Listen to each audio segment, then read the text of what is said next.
Oakland, LA, Oakland, Vegas, Raider Nation, wherever, forever. You got your old Uncle Mosh and Raiders Fan Radio from Murph's Man Cave, taking a lighter journey into the dark side. Sit back, put your feet up, pop a top, and enjoy the ride. Here we go! Look left, look right, Bolitnikov, a leaking pass, touchdown! We miss you, we love you, and we'll see you in the Hall of Fame. When you have great coaches, then after you have great coaches, you get great players. You have a great organization. And you tell them one thing, just win, baby. Way up the middle, intercepted Filipiano at the 50, time running down. Oakland football, and I think Oakland victory. The Oakland Raiders have scored on the most zany, unbelievable, absolutely impossible dream of a play. Well, I love this team. I think this team can win. I think this team can win.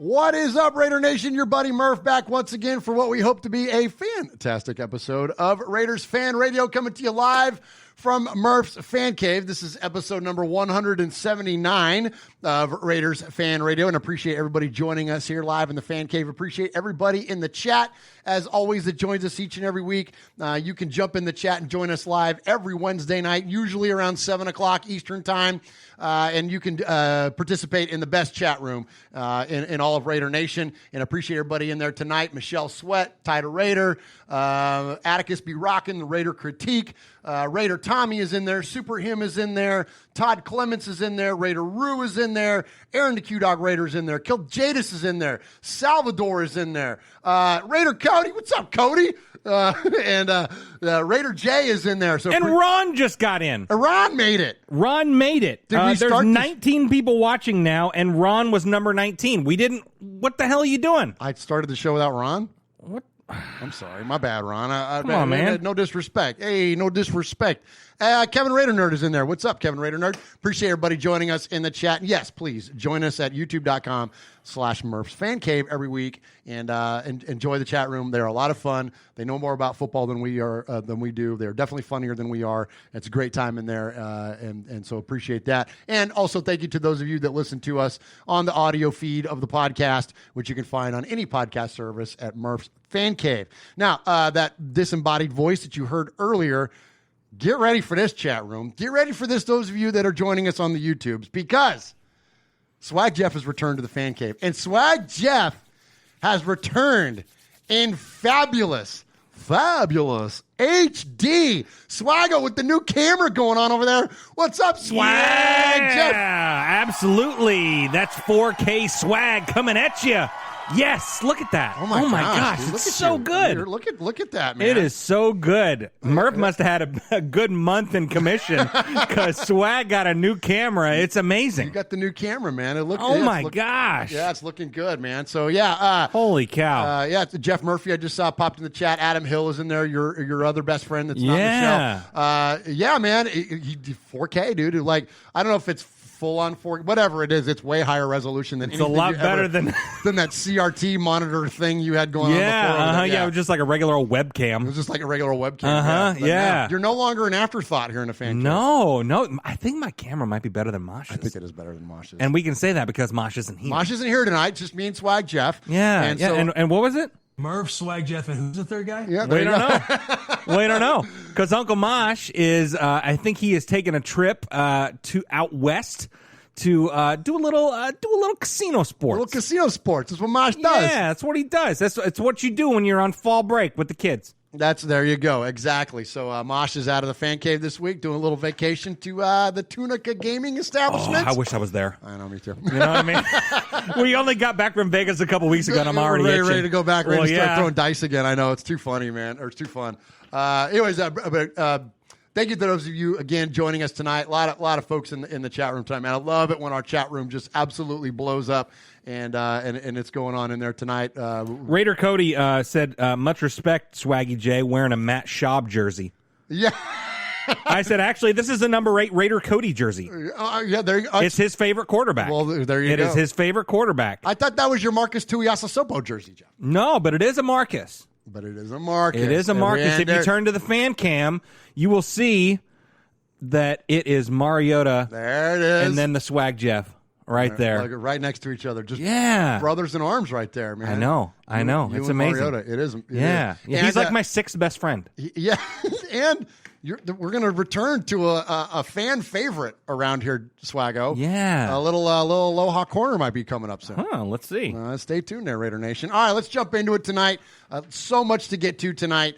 We've got a lot. So, as always, we do, but and appreciate you joining us. But first, let's do a little business. Check us out. And our new foundation that we have formed with the aforementioned Raider Cody, and appreciate his partnership in the One Nation Foundation. Cody put out a really cool tweet this week where he had said he was going to match whatever the Raiders' point total was with a donation to the One Nation Foundation. And a lot of people jumped in with that and said, hey, I'll do that too. So if you are in a position where you're able to give, please consider the One Nation Foundation as a point for you to give to call it a tithe, call it a charity donation, however you choose to frame it. But just know this, we're going to take 100% of that money and give it to a fabulous Raider-related charity. First and foremost will be the XOXO Stabler Foundation, and then ultimately the Blitnikoff Foundation, Greater Youth Sports Association, and anybody else that we decide to give the money to. And so please help us do that. That is, just go to onenationfoundation.net. There's a donate button, takes you to PayPal. There it goes. Money goes right on in. Perfect. And we're going to turn that money right around and give it to... Such a cool thing. Gosh, I love it. Thanks, Jeff. I love man. that. Thank you, man. And shout out Raider Cody. I mean, that's, could not have done it without him. No, absolutely not. And what a cool cause. Last year we did... obviously we did Bolitnikoff, and this year we started and wanted to do Stabler. But you know what? We decided, let's give it all to everybody. Why not? Let's do them all. Why not? Let's do them all. Let's see how much money we can actually generate here, and we're just going to give it all away. So we're coming up on the holiday season just here in a couple of months. A lot of people like to give during the holidays. So, again, please consider One Nation Foundation. I know it's tough, man.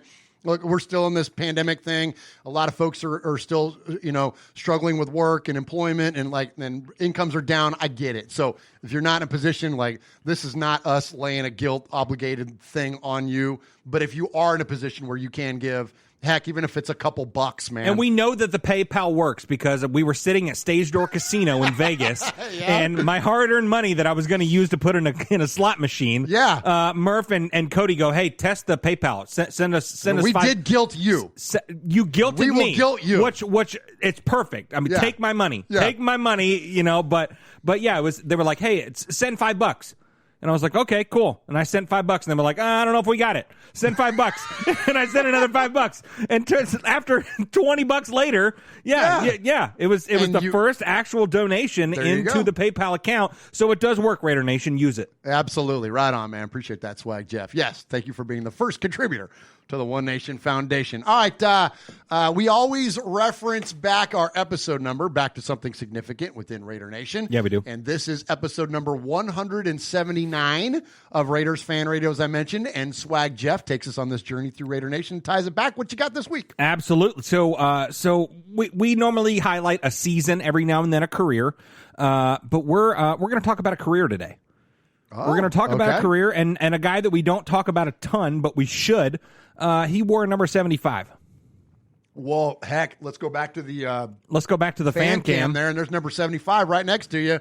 The legendary Howie Long. Howie Long. 84 sacks, 10 fumble recoveries, 2 interceptions for 84 yards. Isn't that amazing? Wait a minute. Do that again.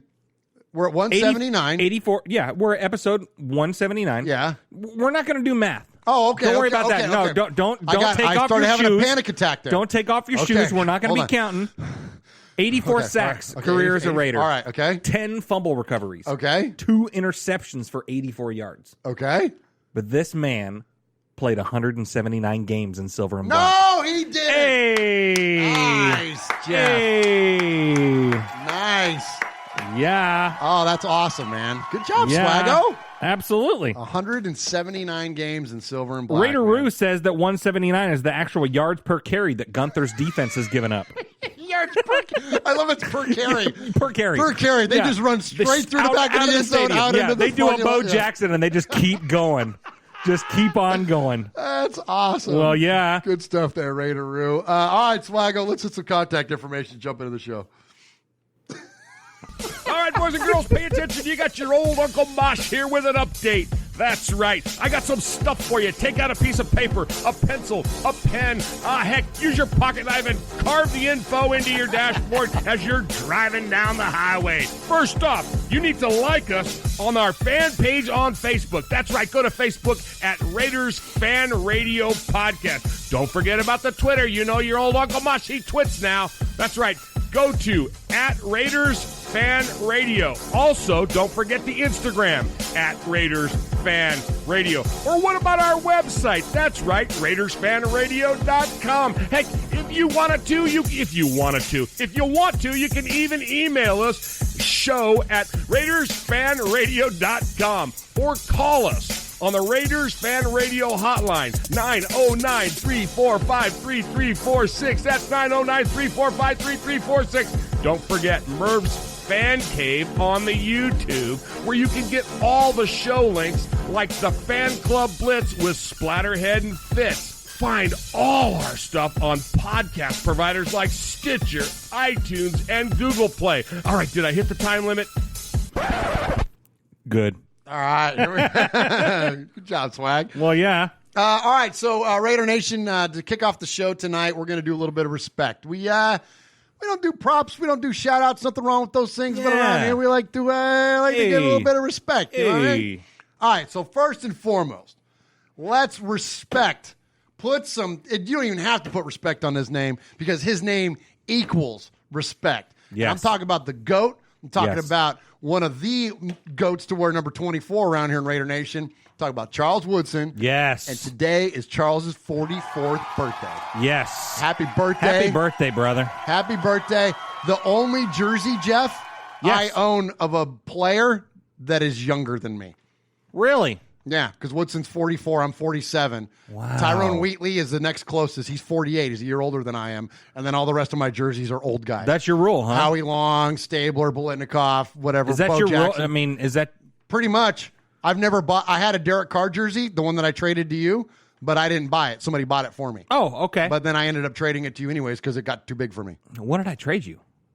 That blacked out 24 Jonathan Abrams jersey. yeah. Which I gave to my kid because he didn't have a Raider jersey.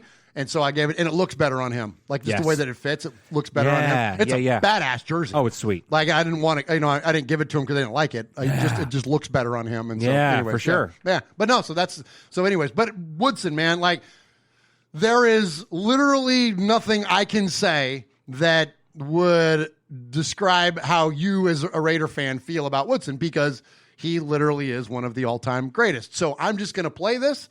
Let's go revisit Charles Woodson's final game in Oakland and the speech that he gave to the crowd to Raider Nation. It's on. Raiders fans, can y'all hear me?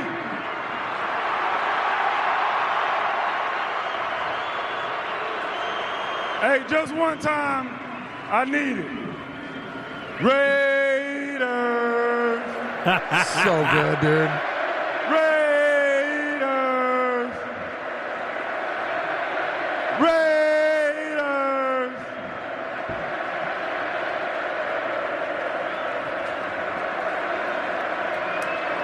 Hey, listen. Listen, man, it's been a joy for me to come back and play here for a second time around. You guys welcome me back with open arms as if I never left. I just want you to know how much that means to me. It means to my family, my two boys.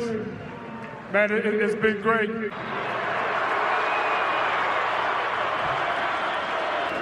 Though this is my last game in the Coliseum, just know that I'll never leave you. Go Raiders. That was beautiful.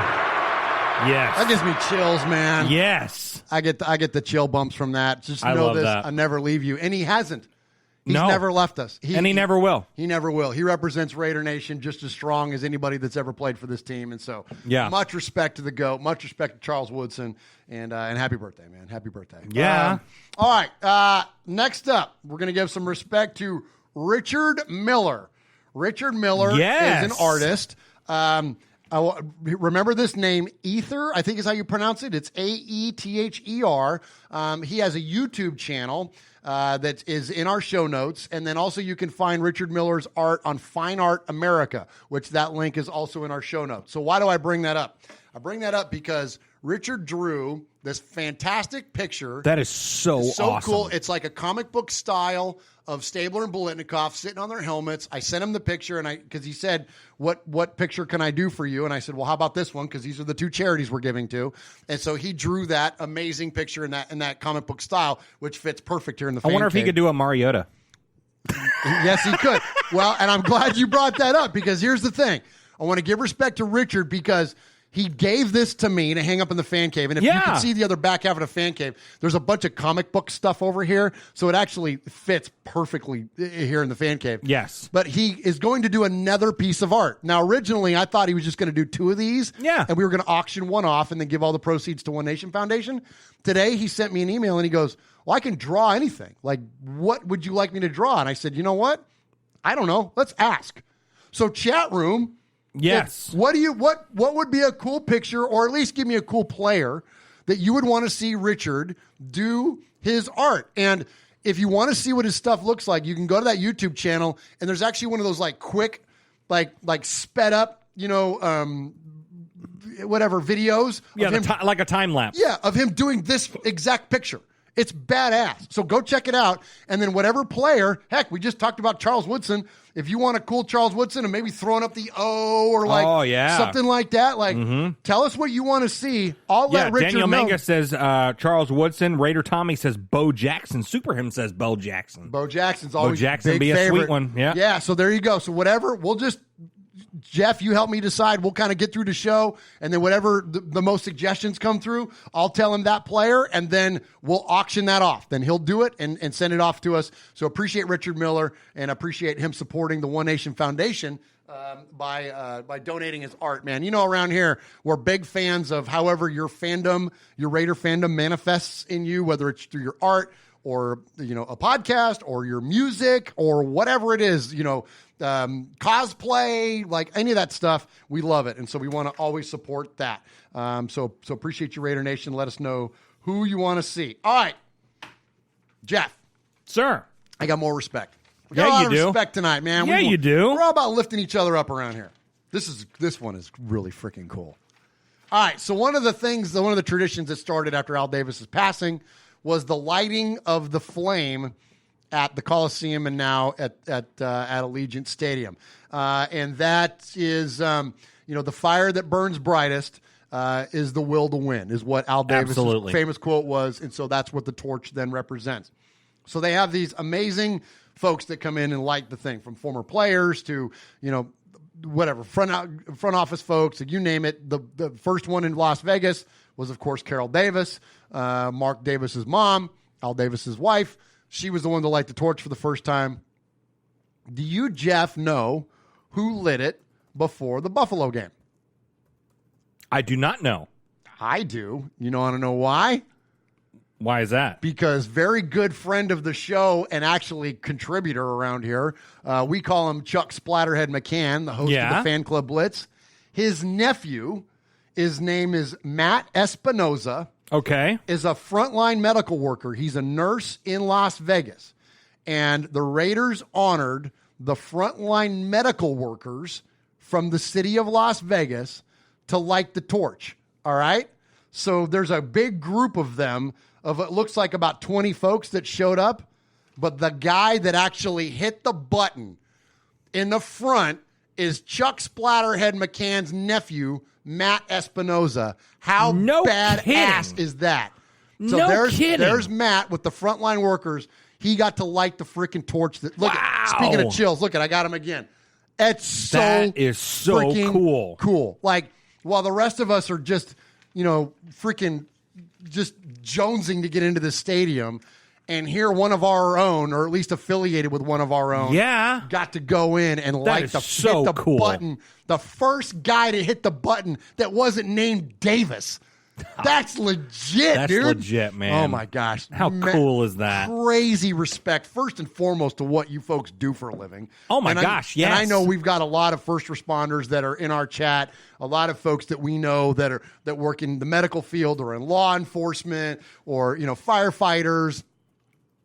Crazy respect to you folks, people in the military. I mean, like, we could go on and on for the amount of first responders we have that are tied into our show from a listener perspective. So crazy respect to all of you for what you do each and every day, whether you're defending our democracy, protecting us, whatever it is that you're doing. Thank you. And so crazy respect to Matt Espinoza for being able to not only what he does for a living, but hitting the damn button, dude. That's right. That's crazy cool. Yep. So cool. Crazy cool. All right. I got one more bit of respect. And Jeff, I'm going to ask you and the rest of our listeners to kind of go on a little bit of a journey with me, because I'm going to bring up some things that are not Raider related, but then make them very Raider related. Okay? Okay. So, one of the things we like to do around here on this show is we don't want to just give you the run-of-the-mill breakdown of stats and players and, you know what I mean? And, like, nothing wrong with that, but that's just not what we do. That's not our vibe around here. We don't pretend to be analysts. We're just fans. And, we're fans of a lot of things. I chose the name Fan Cave because there's a lot of fandom going on in here. Yeah. There's, clearly the Raiders, first and foremost, but there's genre stuff. There's Lord of the Rings. There's Star Wars. There's music. A lot of music stuff. Yeah. I'm a big music guy. Now, I'm not a musician, but I'm a big music guy. I love music. I love rock and roll music. I love harder rock and roll music. I love Van Halen. Van Halen, as a kid growing up, was one of my absolute favorite bands. Eddie Van Halen was like my first rock hero that wasn't in a band that was one of my parents. Like, my all-time favorite bands are like Zeppelin and the Beatles and the Stones and the Who, and those are my favorite bands kind of all time, but those were my parents' bands. They weren't my band. Right. Van Halen was like the first band that was mine. Yeah. Eddie was my guy. And my dad even liked Eddie Van Halen. He was like, that guy can play. Like, Eddie Van Halen, and who sadly passed yesterday after a long bout with cancer. Eddie Van Halen was widely regarded as the greatest guitar player of all time. At a minimum, I put him second, because to me it's Hendrix. Yes. And then Eddie's right there after him. And then from there you can go Jimmy Page, and you can go Slash, and you can go whatever. You can go a whole different bunch of directions in terms of guitars. But to me, it's like 1 and 1A are Hendrix and Eddie, okay? And the reason that Eddie was so amazing was, Hendrix took this whole notion of you play an instrument a certain way. Yeah. But then Jimmy was like, nah, I don't want to do that. I'm going to take a right-handed guitar, string it upside down, left-handed, play it that way. I'm going to poke holes in my amplifier. I'm going to change the way we record it. He completely changed the way the game was played. Okay? Yes. And then Eddie took that and then just took it into this absolute stratosphere. Yeah. All right, well, why do I bring all that up? Well, first off, I want to respect Eddie Van Halen for being who he was, the joy that he brought to not just me, but to millions, and I hope a lot of you in the chat room, the diversity of his portfolio. The guy was just, it was a freaking virtuoso, man. He was amazing. And I got the good fortune of seeing them twice. That's why I'm wearing this Van Halen shirt. This actually incarnation of the band isn't my favorite. I'm more of a Dave guy than a Sammy guy, but I saw them live. This is the shirt I bought in 1993 when I saw them live at the Shoreline Amphitheater in Mountain View, California. Okay? So cool. Anyways, it was a big deal to me that he passed. And now, why was it such a big deal? And I promise I'm going somewhere Raider with this. Stay tuned. Why was it such a big deal? Well, because you have an emotional connection to the craft, right? I was thinking about this a lot yesterday, Jeff. I'm not one to get too tied up into celebrity deaths. It doesn't rock me very much. But this one kind of rocked me, and I was wondering why. And I was thinking about the other times I've been rocked by a celebrity passing. The first one I can ever remember, and I've been around for a lot of famous people to pass. Sinatra, Farley, Aretha Franklin. There's been some big monumental celebrities that have passed, but they didn't rock me. Stabler rocked me. When Stabler passed away, it rocked me. When Carrie Fisher died, that one rocked me. That was emotional for me when Carrie. Yeah. And then Eddie Van Halen. Well, why Do you get like that? Well, it's because you get these emotional attachments to what? To greatness. You tie Stabler to greatness, to winning, to Super Bowls. Carrie Fisher, like the all-time movie saga franchise, whatever. Tied her to that. Eddie Van Halen to being the greatest guitar player, this brilliant craftsman, okay? Yes. All that said, now here's where I'm going to get Raidery with it. You and I were talking about something not long ago, earlier this week, and we were talking about, and so I'm going to leave the respect for Eddie over here, and I'm going to go into Raiderland. We were talking about the pass that John Gruden has got during this time of struggle for the team. Okay. And we were holding Derek solely accountable for a lot of issues. So does Raider Nation. And I think what I landed on was the emotional connection. I emotionally connect with people like Eddie Van Halen, Kenny Stabler, Carrie Fisher. That equates to greatness in whatever it is that they do. I don't equate that to Derek Carr, but I do equate it with John Gruden. We've seen John Gruden win Super Bowls. Not with our team, but we saw him win one. We saw what our team was prior to his arrival and saw him bring us to greatness. We have a reference point, an emotional connectivity to greatness with somebody like John Gruden. Yeah. We don't have that with Derek Carr. We have an emotional connectivity to stats. And what do stats get us? A whole lot of nothing. A whole lot of nothing. So I think that's what the difference is. Now, if maybe I'm wrong, I don't know. Maybe you have a different opinion. I don't know. But just something that kind of came full circle for me. This 2020 has been a crazy year. And I think that by losing somebody like Eddie and the significance of that, and then tying it into like a different form of my fandom with the same emotional resonance that I had to the Raiders, what I did to music, I think that there's something to it. And I think that, Jeff, with somebody like Derek, if you've got to explain it, then it's probably not working. Like, if you flip on a Van Halen record, you don't need anybody to explain to you why it's good. You just rock out. You just enjoy it. If I have to have somebody explain to me why Derek Carr is a good quarterback and I can't just watch him on TV and go, man, he's great, then maybe something's missing. I'm just a fan, just an opinion. I'm just wondering that if you've got to explain it, then maybe it's not working. And the last point that I'm going to make is that whether it's Derek or anybody else, and I ask you, chat room, at what point do we hold them accountable?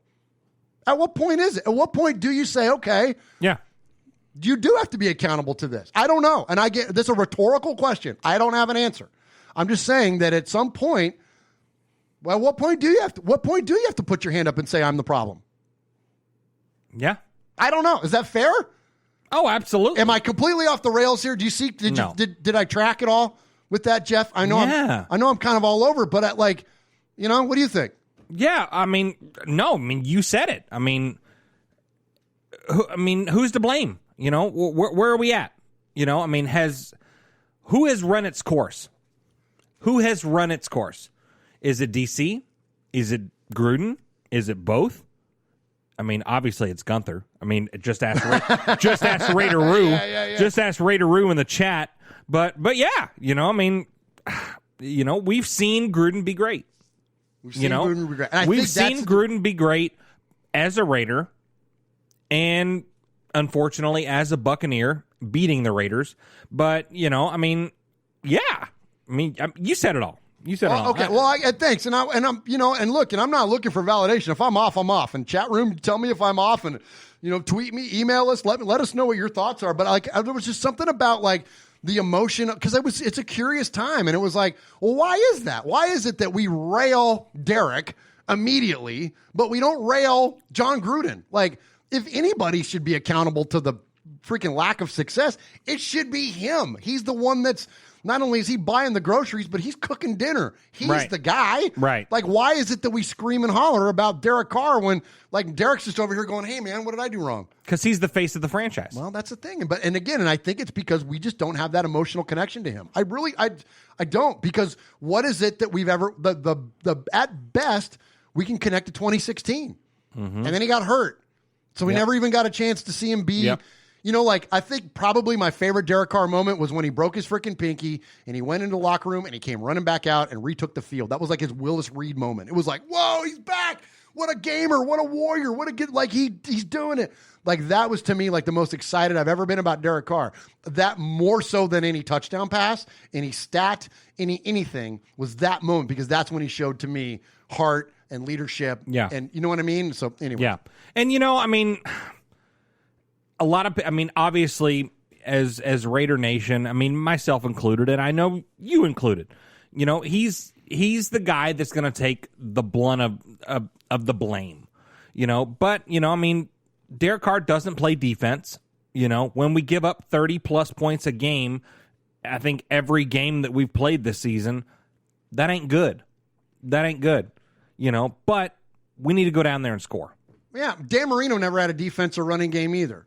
Drew Brees has had spells in his career where he hadn't had a defense. Yeah. Tom Brady had Troy Brown, one of his wide receivers, playing cornerback. Right. You know what I mean? You heard Aaron Rodgers' quote this week.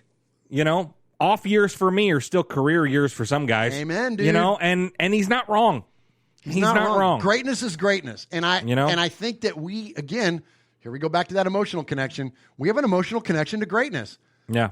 The greatness, it's literally in one of our slogans. The greatness of the Raiders is in its future. That's Al Davis speaking. Well, that's not me. Right. You know what I mean? You look at guys like, you look at a guy like Stabler, your favorite all-time Raider ever.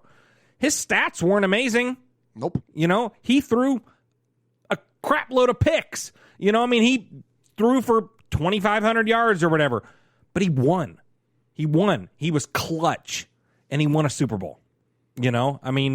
Took us to the playoffs several times. Plunkett was the same way. Not great stats. Threw a duck pass. Not a pretty football. Not a pretty football. But he won. He was clutch, and he won. So it's crazy, man. I look, and this is not rooting against Derek, and we'll get feedback every once in a while. They'll be like, "Oh, Murph, you just want to get him out of town." I really don't. I like the guy. I really want him to be the best. I want him to. When I look at we look at a game like this last week, he beats Kenny Stabler's record. He earned, not was given. He earned the last big Raider passing record and now owns them all. Yes, and congrats to him on that. In a game where respect. In a game where they were down by 14 points in the fourth quarter and he fumbled twice. Sure. I hate that there's that asterisk. That's to me, again, I'm not crapping on the guy. Please do not misread what I'm saying. Don't hear what I'm not saying. But when I look at that game in Buffalo, it was a microcosm of kind of what his career has looked like. They're like, yeah, this one thing looks great, but then what was the result? What was the outcome? Well, not so hot when you really dig into it. And I know it's not his fault. Part of it is, but it's not overtly his fault. It's not like he's got an intact offensive line. It's not like he's not down his 3 starting wide receivers. I get it. It's just the optics of it, man. I don't know. I don't even know where I'm going with this. I don't even know what my point is. All I'm saying is this, Raider Nation. It's a tough battle, and I'm going to say this. Let me end on this. Let's go beat the Chiefs.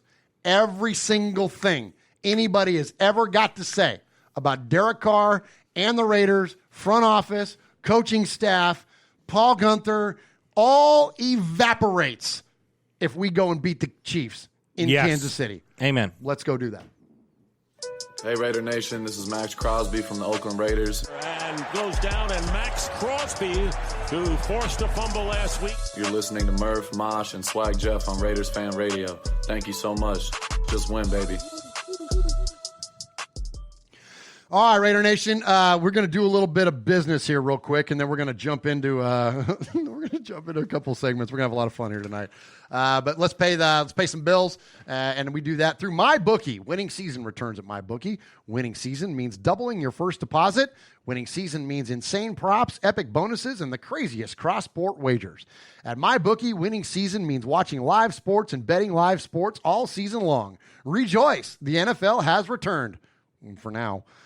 Thanks, Titans. That means action-packed Sundays and huge cash prizes. Get in on the action. Use promo code CAVE, that is C-A-V-E, and double your first deposit. New players get up to $1,000 in free play and designed to add more. Excitement to the sports you love and the games you bet. Bet with the best this NFL season for your chance to win big. Use promo code CAVE, that is C-A-V-E, and double your first deposit. Your winning season begins today, only at MyBookie. Hey, this is Pete Koch, former Los Angeles Raider. Yeah, back in the old days, baby. And you're listening to Murph and Uncle Mosh, who happens to have the same hair as me. Check it out, Raiders Fan Radio.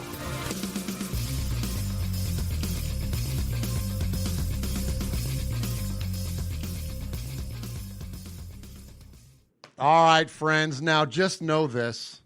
We love to play around here at Raiders Fan Radio. And back by popular demand, take it for what it is. But welcome to Aloha Corner.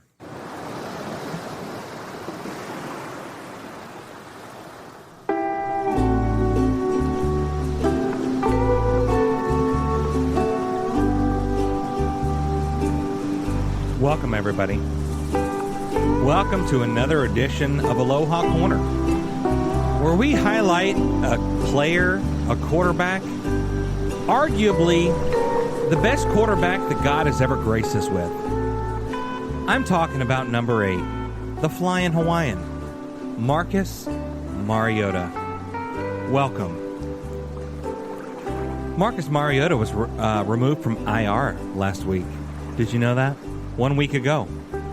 The team will activate him, and he should be active and wearing a number 8 silver and black jersey on Sunday against the Chiefs. Put this guy out there. He'll not only become the dual threat quarterback that the Raiders need, but this Heisman quarterback will also be another blocker. This guy blocked for Derrick Henry. Ever heard of that guy? Derrick Henry, he blocked for him to seal a road win in where? Oh, yeah, Arrowhead Stadium in Kansas City. When was that? Was that a regular season game? Hell nah, bruh. That was the playoffs.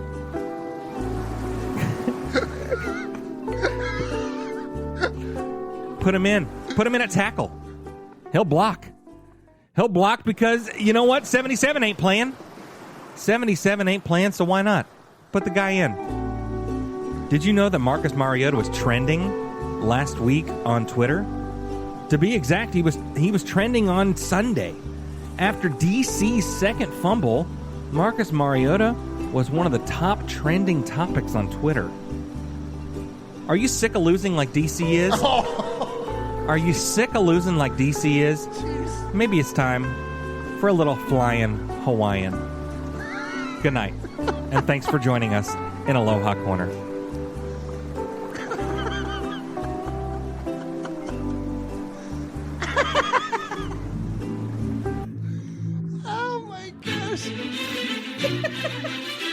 Patrick Claybon with NFL Network here. Hey, folks, I know 3 things you might like. Do you like football? Do you like the Las Vegas Raiders? Do you like listening to things? I'll add a 4th. Do you like swag? Yeah, we do. Well, here we got Swag Jeff, Murph, Uncle Mosh. This is Raiders Fan Radio.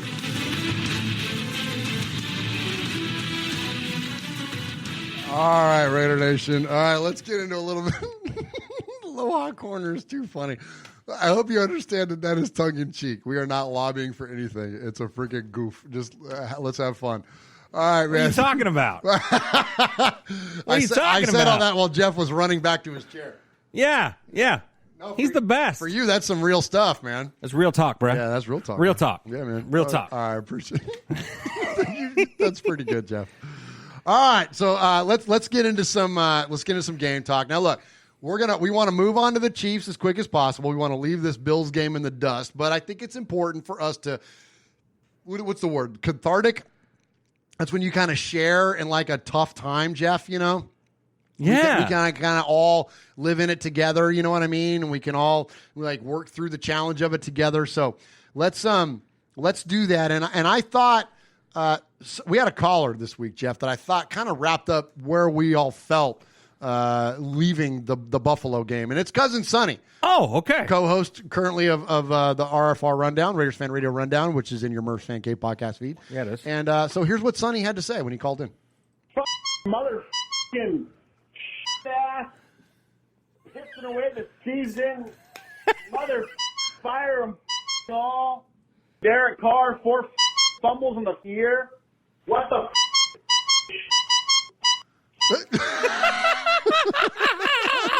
There you go. I'm pretty sure that's how we were all feeling after that Bills game, man. That was a rough watch, Raider Nation. Yeah. That was a rough one there with those 2 fumbles in the fourth quarter, man, with Waller and Carr both, man. That was tough. But there was some fun that was going on in the game, and that's when Jason Witten, right at the end of the half, caught a touchdown pass. I forget if that score brought him within like 1 point. I think that was what brought it with 17-16, and then we had the ball starting the second half. But anyways, that was a really fun play and really fun score. And I'm going to play for you a little bit of the mic'd up. You're going to hear John Gruden. You're going to hear Max Crosby. Max! Hey. Man. You're going to hear Max Crosby, and then let's see, Derek Carr, John Gruden, Max Crosby, and then Jason Witten there at the very end on Jason Witten's touchdown catch, which is pretty cool. Let's go! Come on, Derek! Rolling hard, looking for somebody, fires, end zone, grab, touchdown! Yes! Ah! Let's go win! That's a grown man! Man's already got a gold jacket. Still active. Show y'all young bucks put some swag. Here's right there. Hey, I figured you'd Put like some that. swag. There's a go. Put some swag on it. Absolutely. Yeah. But cool stuff there. So the reason I wanted to play that too is that, and I've got another audio clip coming from Witten, is that you hear, the younger guys really have his back. And we speculated early on that he was brought in for a leadership role with this team, and clearly that was evident there on the field on the game against Buffalo. But then also you heard it afterwards. And now, look, this was a tough loss, man. There's no way around it. Taking a loss like that at home, I know Buffalo's a good team. They're a playoff team, but there's no way around it that was a tough game to not only watch, but clearly to be a part of. Yeah. But listen to the perspective you get from Jason Witten here. And we hadn't featured a lot of his press conferences on RFR, but I do want to feature this because this kind of confirms what we suspected, that he was brought in for a leadership role. And just listen to this. Like, this is what you want to hear from, somebody that's in a position of prominence with this team when they just got their asses handed to them in the fourth quarter. You learn when you're in moments like this and you go through these games of going on the road to New England and then coming back and playing a playoff caliber team. And I think it says a lot about your football team. And I think when you look at it and say, okay, we're through the first quarter, you saw glimpses of a really good football team and kind of identity of what you hope it would be and what it looked like, and Coach Gruden and his coaching staff, kind of their vision. And then you've seen some times where it slipped up and it hasn't looked that way. And so I just echo that message. Look, you understand what we're trying to do. We know what we're trying to do throughout the week. We feel like we have the right type of guys that can go do it. And I just remind that of, hey, look, this is what these games come down to. You look at the New England game, you go score right there before the half, you feel like you got a ball game, come up short. And now this game, same thing. Score before the half, you feel like you got some momentum, and then you come out in the second half. You can't allow good teams to hang around, whether you have costly mistakes on your side or whether they make plays. I thought that was an incredibly fair way to put it. He owned it, which I think that we could all use to do a lot more of. Mm-hmm. We being everybody that's on this football team and us in real life. Like, if you've made a mistake, put your hand up, accept it, own it, move on from it, learn from it. I tell my kids all the time, it's not about the mistakes that you make. It's about what you do in response to them. That's what defines your character. Yes. Because we're all going to screw up. We're all human. And especially when you're an NFL athlete, when you're put on the highest of stages, you're going to make mistakes. So own it and learn from it. Yeah. And move on from it. Grow from it. And I thought that it was very interesting there that he mentioned vision. You and I talked about this earlier today in our real world. That it's one thing, when you're in a position of leadership, it's one thing to be able to craft a vision, but then to share that and to have others accept it, understand it, buy into it, that's a whole nother story. And yes. You hear it from him loud and clear there. They see the vision. They get John Gruden's vision, and they support it. You know what I mean? There's buy-in there. So it's not like he's like, I don't like, it's not like Littleton. Well, I'm only doing the best of what I can based on where the coaches put me in position. Right. You didn't hear any of that from Witten. Right. You heard from him that you see it. We see it be great. Now, it wasn't great today, but we know that it can be, right? Yes. Oh, absolutely. Absolutely. Yeah, you got it exactly right. I mean, we can circle back to, who's to be held accountable. I mean, and a guy like Witten sees that the process can work. Everyone just has to be on board. Amen. Absolutely. So, all right, let's jump in a little bit of game discussion. Swaggo, before we do that, let's talk to the chat a little bit. Who's in there? Yeah, so we got Aaron the Q-Dog Raider, Rich Raider, Pirate 1975, Tyrone Graves, Havana Cash, Kevin the Raider Nerd, Pirate 1975, Ron the Mater Raider. Who else we got in there? Raider Born Rico, Lorenzo Quirez, Kill Jadis, my BFF Michelle Sweat. We're all in there. Nice job. Storm, I just saw Storm, pockets yeah. at the end. Good stuff there. So let's talk a little bit about the game. And now, look, I really don't want to dwell on it because, it's time to move past it, and we got bigger fish to fry, frankly. Yeah. Like, I know it was a conference game, and it sucks to lose a conference game. It sucks to lose against the Patriots. It sucks to lose against the Bills. But frankly, out of all of these 5 games, and I don't mean this facetiously, I mean this dead ass as serious as it's going to come out. Miguel Ruiz is in there, Coach Davis. They both said, say my name. All right. There you go. There you go. If prior to the season starting, if you'd have said you can pick between and I'm not even kidding, pick between the Raiders starting 4-1 going into the bye or 1-4 and that win being against Kansas City and Arrowhead, give me the win at KC. Yeah. Like I think that it's, while obviously wins and losses in totality are important. Mm-hmm. I think that it's important from a culture standpoint for the Raiders to do well in this game. Yes. If they get blasted by 30 points, which we all are very aware that is a possibility. I'm not going to say it's a given. I don't root for the team to lose. I never will. But we're talking about one of the most high-powered offenses that this league has ever seen. And we have a questionable defense. We have a lot of injuries. I know Ruggs and Trent Brown were back at practice today. That's going to help us a lot. Well, yeah. Going into a place where our quarterback has never won, 7-year career in the league, and he's never won there. You know what I mean? It's not looking great for us. Mm-hmm. So if we can exercise this demon, if we can get this monkey off of our back, yes, I think from culturally inside the building and as a fan base, this is way bigger than what the win and loss column equates to. Does that make sense?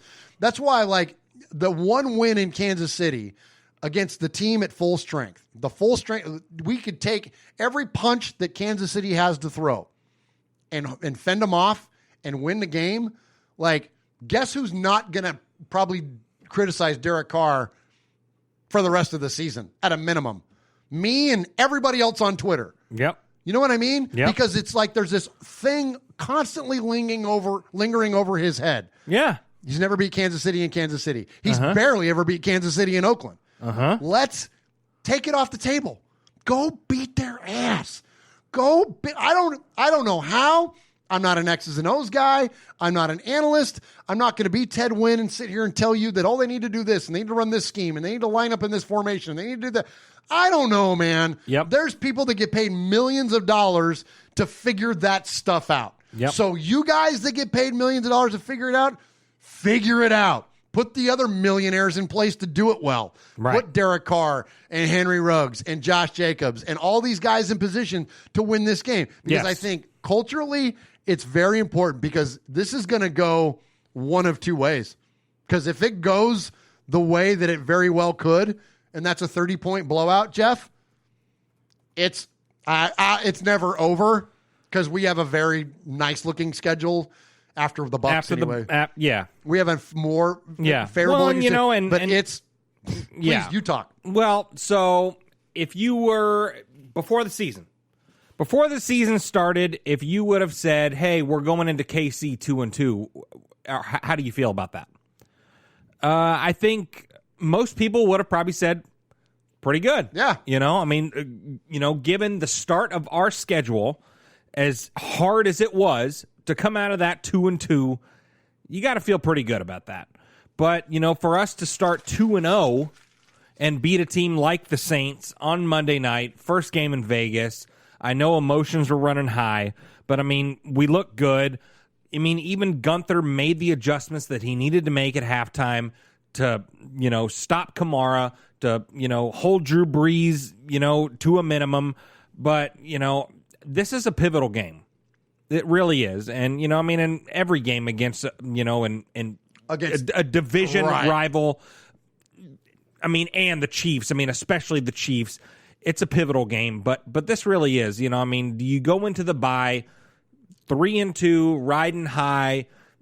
Derek Carr has finally got the monkey off of his back, and people don't criticize him for the rest of the year. Or do we get blown out by the Chiefs? Does Carr throw 2 picks to Tyrann Mathieu? And then we're talking, who's starting at quarterback week 7 against Tom Brady. You know what I mean? So, I think this is the most important. This might be the most important game of Derek Carr's career, and John Gruden in his return to Oakland. I think this is the most important game that has shown up on the schedule for these guys, and I think that this game, one way or the other, is going to decide careers. I think it's going to decide careers for Trent Brown. Yes. I think it's going to decide careers for Paul Gunther, Derek Carr. John Gruden's kind of a lock. He ain't going anywhere.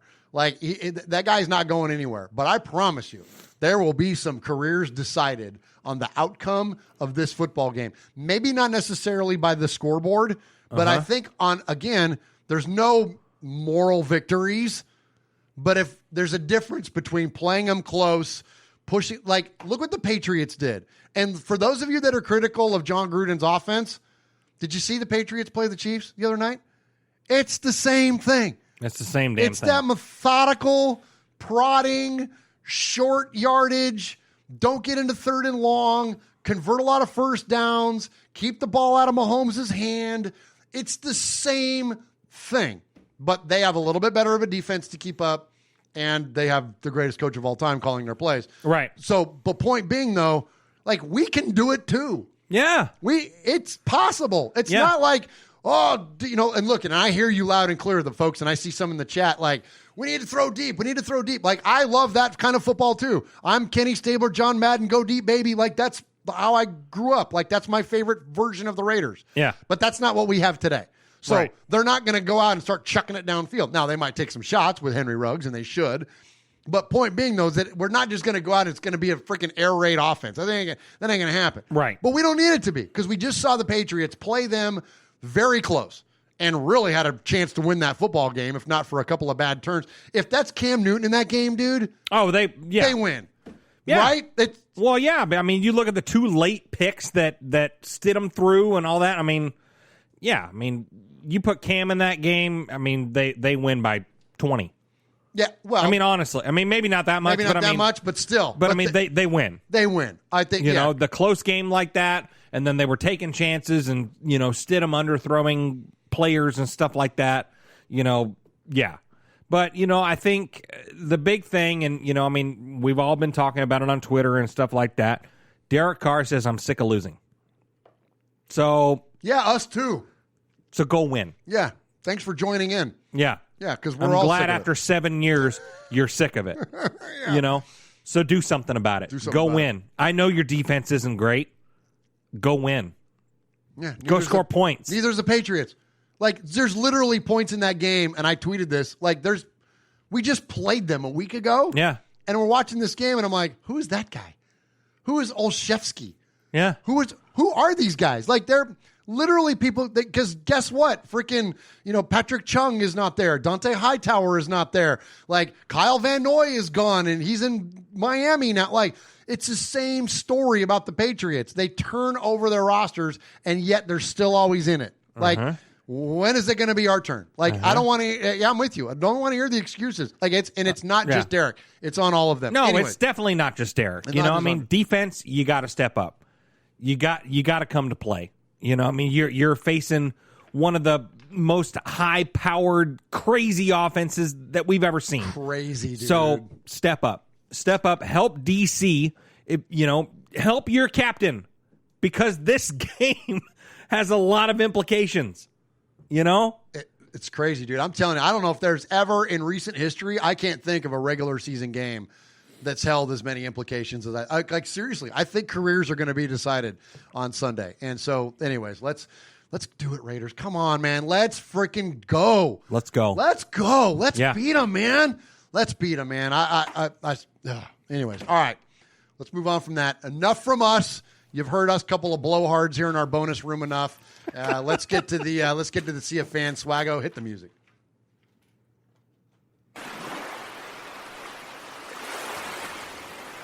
He is baiting, looking. He's under the gun. He's tied. He throws. It is. He caught it.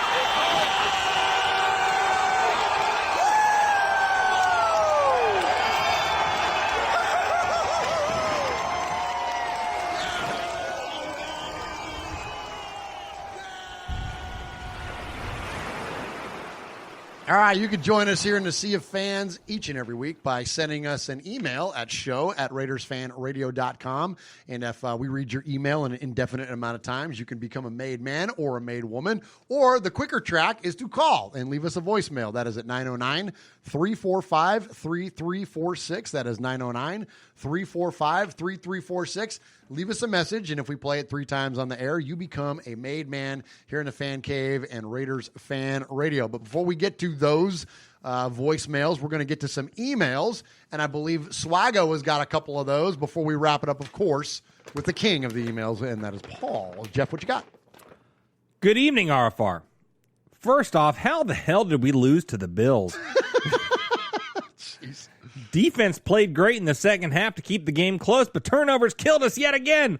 Also, congratulations to DC on becoming the touchdown leader in franchise history, beating out Snake Stabler. Now win a few playoff games to show how clutch you can be like Snake. There we go. Also, quit all the hate on my QB. He's the QB for my Las Vegas Raiders, and I'll cheer for him until the day he's not a Raider. Now on to the Chiefs week. Hey, and real quick. Yeah, go ahead. Props to that. Because that, you know what? Like, seriously, we haven't spent enough time on this show. Yes. Congratulating Derek. Congratulations on all, like those, and I said it earlier, those records are earned. This is not because he's a chump. He's a great guy. He's a very talented quarterback, and we want him to be successful. Yes. And so...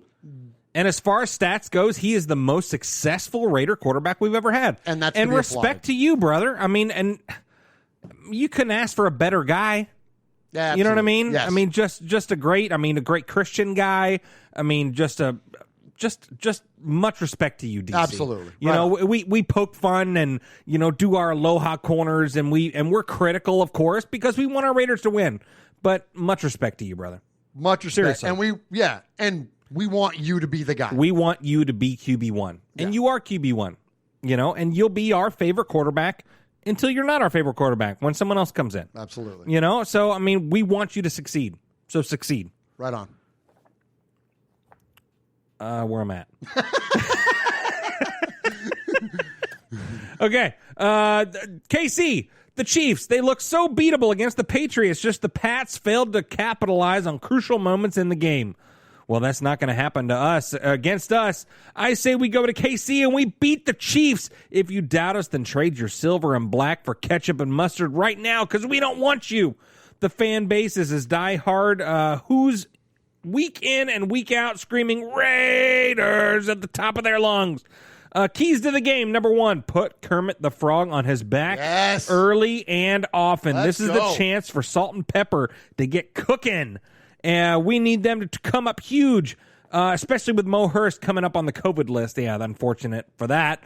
Number 2, we need to limit the turnovers. Turnovers have killed us the last couple weeks. But if we clean that up and we get to be more like ourselves, we have more opportunities to win. Number 3, DC, time to ball out. Carr has not played well in KC in his career, and if he wants to shut up the haters, he's going to have to go out there and ball out. Finally, number 4, defense. The defense played well enough to win versus Buffalo, but they're going to have to play even better versus KC because if they can't stop Kermit the Frog in that offense, I don't like our chance of winning. So now he wants us to do jumping jacks. Oh man, I already did my cardio today. Raider jumping jacks. Ready? Begin. Okay, I'll do it from the. Here, hold on. We'll do. Are we doing this? I'm gonna do it. I haven't done my damn cardio today. Obviously, I look like I'm fat. I look like I'm nominated for a Fat of the Week. Okay, what are we doing? R-A-I-D-E-R. R-E-R-S Raiders. Oh my gosh! What, are we taking requests now? I don't know. I'm not. You all right? I haven't worked that hard in my life. You okay? You need a smoke and a donut there, Uncle Mosh? Well, yeah. Okay. Yours truly, Daniel Mangus, Proud Man. 2019 Gemini Man Award winner, diehard Raider fan.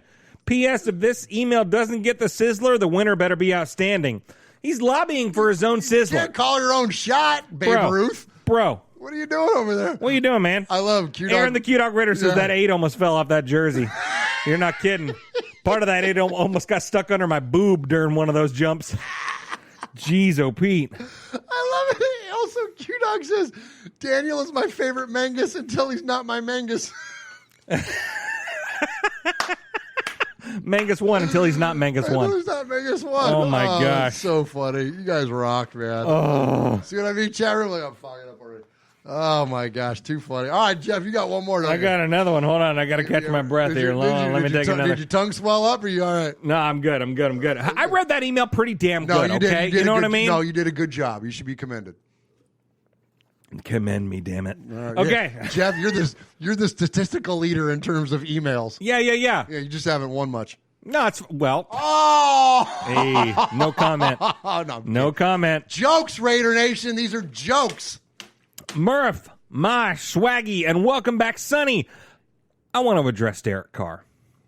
My opinion who would have thought that? Yeah. It's only been the common theme of 179. We never talk about him around here. Yeah. I'm crapping on it. Well, yeah. I'll stop.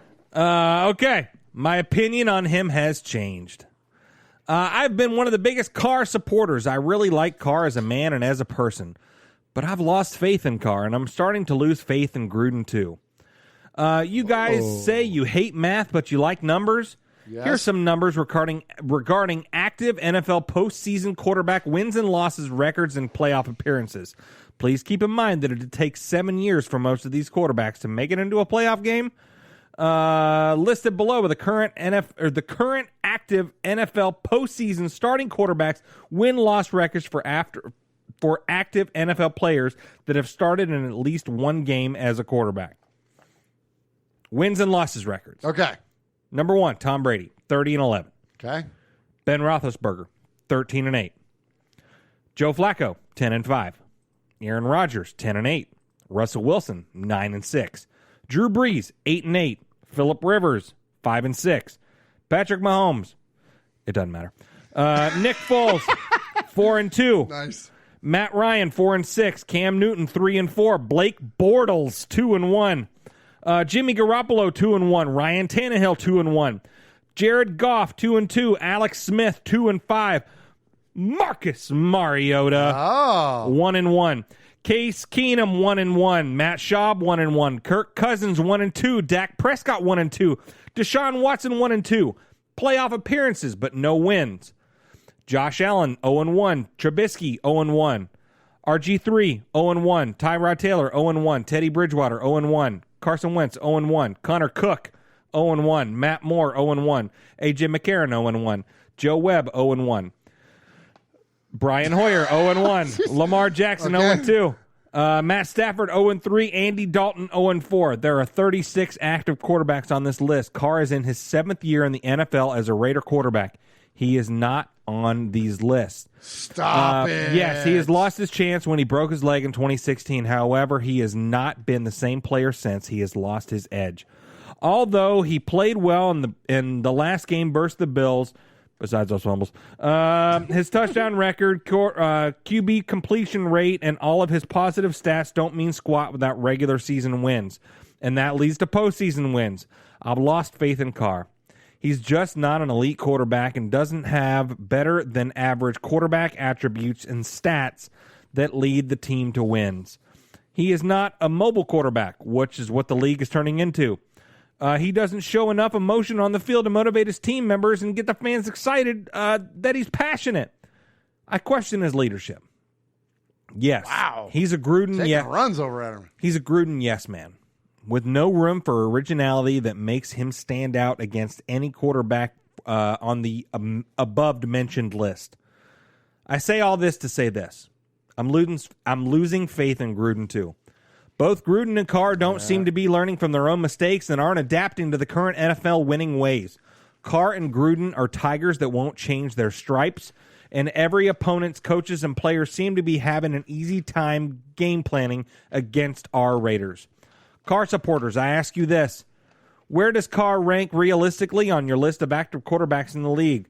I'm tired of hearing the narrative that what Carr needs to succeed is a system on continuity with the same coaching staff and players to build chemistry. I call bullcrap. If you're a good QB, you're a good QB. If you're a mid to mediocre QB, that's what you are. You are what you are. Carr is a serviceable below mid-level QB. That's it. Do we need to wait another 7 years? The Raiders need to draft QB in the next draft and groom him for the starting position. If he doesn't work out, flip him for a draft pick and draft another. That's what the Patriots have been doing. I will support Carr as long as he's a Raider, but my faith in him and Gruden is next to nil. Surprise me, Carr. Surprise me, Raider Nation. Stop playing it safe. Take some chances. Get angry and show some emotion. Kevin, the Raider Nerd. Wow. Sheesh. Heavy. Kevin, I'm not afraid to say it. Kevin's a good friend of ours around here. I don't agree with everything Kevin had to say. I think there's some things that I don't line up with entirely, but I think that's okay. But I think this is totally okay, and I think that's the whole point of this show is that we love to hear all forms of opinion, and don't think we have everything figured out. So I love to hear an alternate viewpoint. But I think what's striking about that, and I think this is where ultimately it comes to, Jeff, is that, and not to make it a political reference, but like he's lost the middle. There's the people that are going to have his back no matter what, and then there's the people that don't care for him no matter what. But most of us, I'd say like 90 or 80% of Raider Nation is in the middle, and he's starting to lose the middle, and that's dangerous. Yeah. And that's where you want the middle back, beat Kansas City. Yeah. All right, next up, we're going to go to the man. You take a turn. I'm going to take a turn, and I'm going to give myself 30 seconds to breathe. Whew. Paul. Paul. Paul. Paul. Paul. Paul. Paul. Paul. Paul. Paul. Paul. Paul. Paul. Paul. Paul. Paul. Claude. Claude. Claude. Paul. Paul. Paul. Paul. Paul. Paul. Paul. Your name, Paul? Hello? Paul. Hello? Paul. I met him with Paul. Who? Paul. Paul, yes, Paul. Paul's not here. Hey, Paul. Paul. Hi. I'm Paul. Good evening, fellas. Hope you're all okay. Sunday started well. I had some good food, chilled out listening to some Steely Dan, and timed it perfectly so I could calm my nerves and fire myself up by listening to the latest RFR rundown before kickoff. What followed was entertaining, fun, and educational, but comes a close second to Tales from the Nation, the Tuck Rule special. Geez, those stats were grim. As Sonny said on Twitter, it needed a trigger warning before a trigger warning label on that one. I managed to push the negativity from my mind. I've got a good feeling about this one, I thought. Let's see, 3-1. But sadly, the night got worse, and the gut feeling I had turned out to be the ham and eggs from earlier. Another winnable game thrown away by us. You just can't make mistakes like that against top-ranked teams and get away with it. I never thought we'd come back against the Patriots once they gained control of the game, but I always thought we had a chance of turning this one around. However, despite the frustrations, I can't get angry with the players. I really don't think we're that far away from being competitive. We've already proved what we can do. We just have to iron out some rough spots. If the same mistakes are being made when everybody is fit, then I'll rant. That's a fair point. That's a very fair point. Yes. If we lose games like this against the Jets, then I'll rant. Fair point. Yes. The mistakes have to be eliminated. We need to stay healthy, and we need to finish drives off in a more regular basis, but the young guys are doing the best in difficult circumstances. I agree as well. Where I'm finding it hard to stay patient is with Paul Gunther. I'm not laying blame on him for everything, but there are problems that need to be addressed, and things are getting worse instead of better. You don't need me to tell you the numerous issues, but now the players are starting to look confused. We expected the younger guys to be exposed because of their experience. iPatch called that months ago, but even the more experienced players are looking lost at times, and that has to be coaching. i.e. Corey Littleton's comments, right? Yes. A change is needed, whether that's Rod Marinelli or someone else, before the season gets away from us. If there's one thing I could say to Coach Gruden, it would be don't let loyalty, however admirable, turn blind, because that can have an irreversible effect on things further down the line. I don't expect change before Sunday, but the bye week could be the perfect time. If we win on Sunday 36-0, I'd be happy to give him another week, though. The game on Yeah, right. The game on Sunday is let me change the camera. The game on Sunday is a free hit for us. Nobody expects us to get close to the result, so why not be less cautious and throw everything at it? Smack them in the mouth, guys. Any given Sunday, all of that.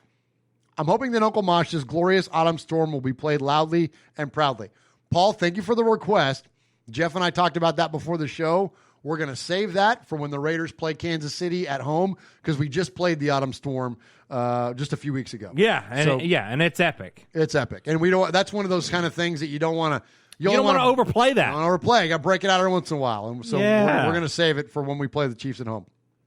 There are a number of teams I dislike around the league, but I hate the Chiefs and all they stand for, from their pathetic plastic attempt at fandom to their smug dork of a quarterback. I don't care how good he is. He still looks like a melting candle. Melting? And just in case anybody listening thinks I'm just being bitter, I can promise you I'm not. One of the first things I remember learning when I became part of the nation back in the 80s was the hatred for the Chiefs, and it grows like a snowball rolling down a mountain every year. So it could be a rough ride over the next few days, Raider Nation, but try to stay calm, be as patient as you can, and although we're more likely going to need patience, this is funny. This is a good inside joke. Although we'll more than likely going to need the patience of caller Greg from Tennessee with this one.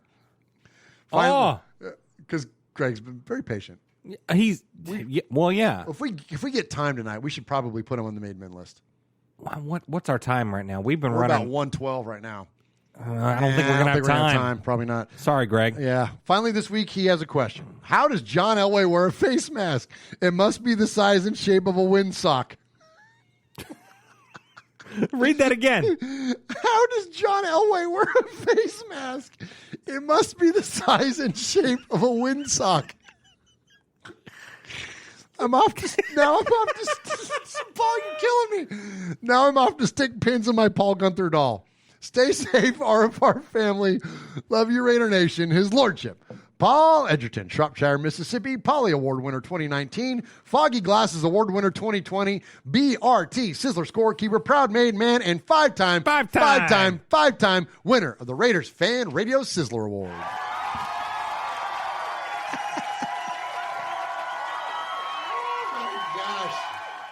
Too funny, Paul. All right, Swaggo, let's hit a break and then jump into the voicemails. What's up, Raider Nation? It's your boy, Will Compton. You're listening to Raiders Fan Radio with my boys Murph, Swaggy Jeff, and Uncle Mosh. Tune in because they put out a banger podcast. All right, before we hit the voicemails, I got to tell you about a little something here, Jeff. Go for it. Pirate 1975 is in the chat. Pirate 1975 is one. Yeah. I mean, we have a lot of favorites around here, but Pirates 1975. Oh, he's great. Great active participant in the chat. Yeah. Emailer to the show. He goes back to the Mondays with Mikey and Murph show. This is kind of how he got linked up with us. And Pirate 1975 on that show said, how come Murph doesn't rap?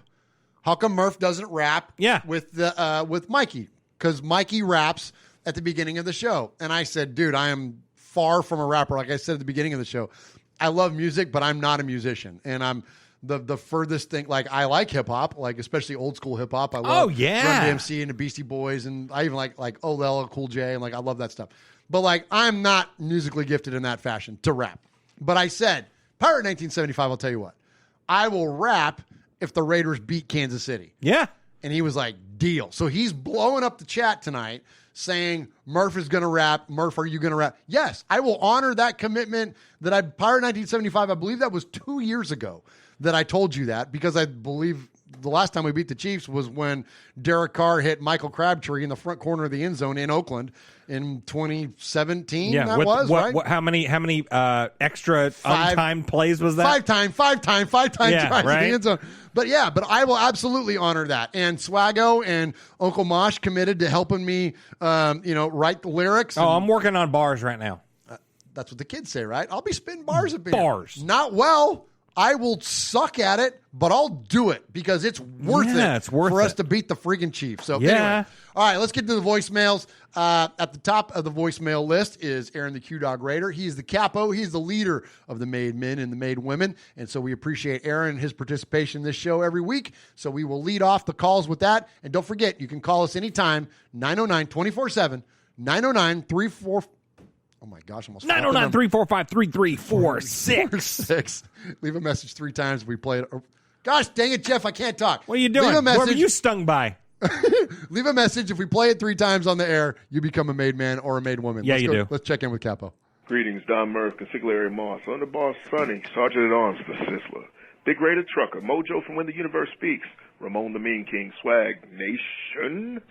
First, I preface this call in full disclosure by saying that I hate the Kansas City Chiefs.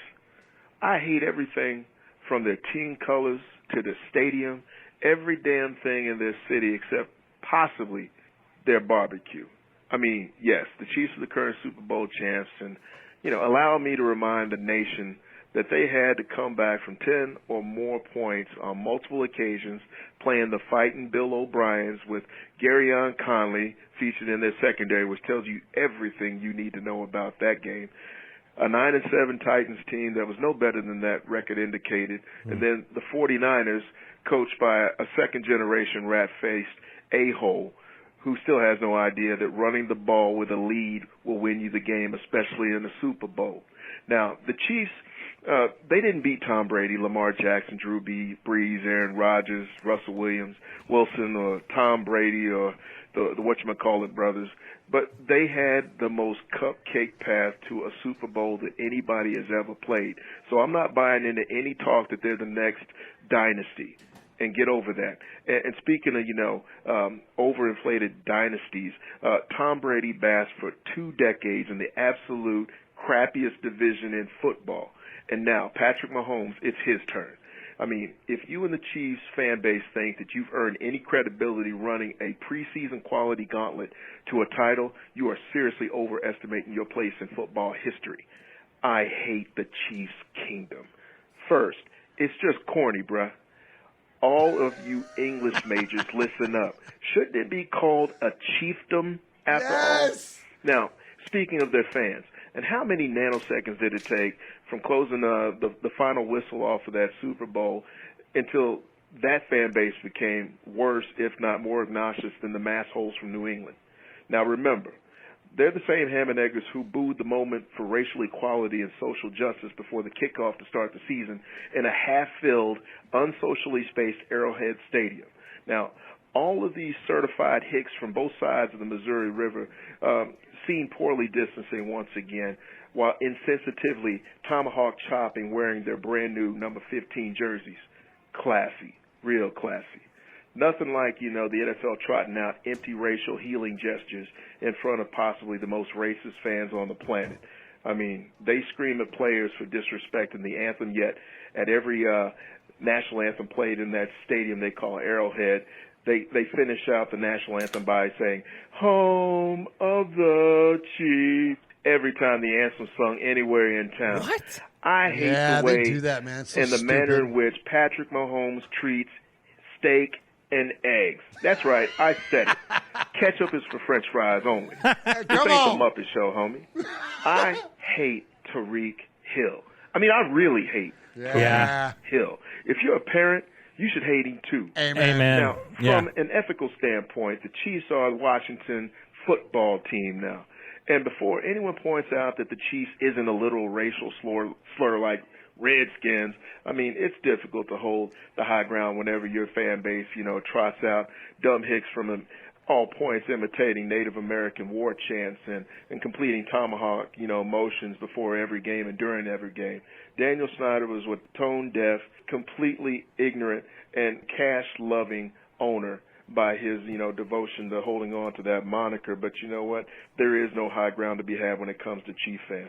Now, I really want to take some time out to say, F the Chiefs, F that stupid chop they got, F the Hunt family, F Tariq again, F Josh Holly, F Mahomes and his insanely annoying fiance. And, word on the street is, she isn't too kind to the casual fan. You know what? If you want to go to a Chiefs game, you better gas up that whip, man, because, you're going to have to drive, a few thousand miles away from the fun parts of that city in order to get to what they now phrase as the MAGA-fetamine capital of the world. Oh, now, God. the hit list, that 67 Volkswagen van windshield Andy Reid puts on his hat. Bill O'Brien for obvious reasons, and we might just have a defensive coordinated vacancy, so holler at me later there, Hey. Coach. And Mike Dicker, you know why. Respect goes out to the made men. Roo. Oh, my Yes. gosh. You hit the applause button there, Oh, Swagger. my He's gosh. the absolute best. Good stuff there. Aaron, the Q-Dog Raider, man. Oh, So good. can't beat it. You No. can't beat it. He's the best. That's why we lead off. That's why he's not eligible to win Sizzlers and anything. Yeah. That's why 'Cause he's he'd be the guy. 50-time Sizzler Award winner. He just yokes him out of the park with Yeah. every single call, man. So appreciate Aaron, and appreciate you holding it down for the made men, the made women, as always. All right, so let's jump into it now. Jeff. Yes. We've got some pretty high profile callers this week. Really? Yeah. So the aforementioned Paul Gunther, the defensive coordinator for the Raiders, called the show this week. Really? Yeah, No yeah. I kidding. was waiting for a reaction from you. No, well, because I wasn't super impressed. I haven't been impressed with him all season. You're like, oh, that guy? Oh, I thought you said high profile. Yeah, and this is. But he's on the Raiders staff, really. And he called the show. So let's check. No kidding. Check in with PG. Hey guys, this is Paul Gunther, the defensive defensive guru for the Las Vegas, Oakland, Los Angeles, and Las Vegas Raiders. And I know my voice sounds a little funny, but the coach says I gotta wear a mask, so I got my mask. And I just want to give you guys, all the Raider fans out there, just to let you know, we got a plan for the Kansas City. We got a plan. I've been watching the tapes. I'm really good. excited. Yeah, this will be and, good. So what we're gonna do is I'm gonna take all my safeties and my corners and I'm gonna clutter them up in the middle of the field. See, and then I'm gonna give a running start to the receivers from the Chiefs. And once they get a good head start on our guys, then I'm gonna send a linebacker to pursue them, and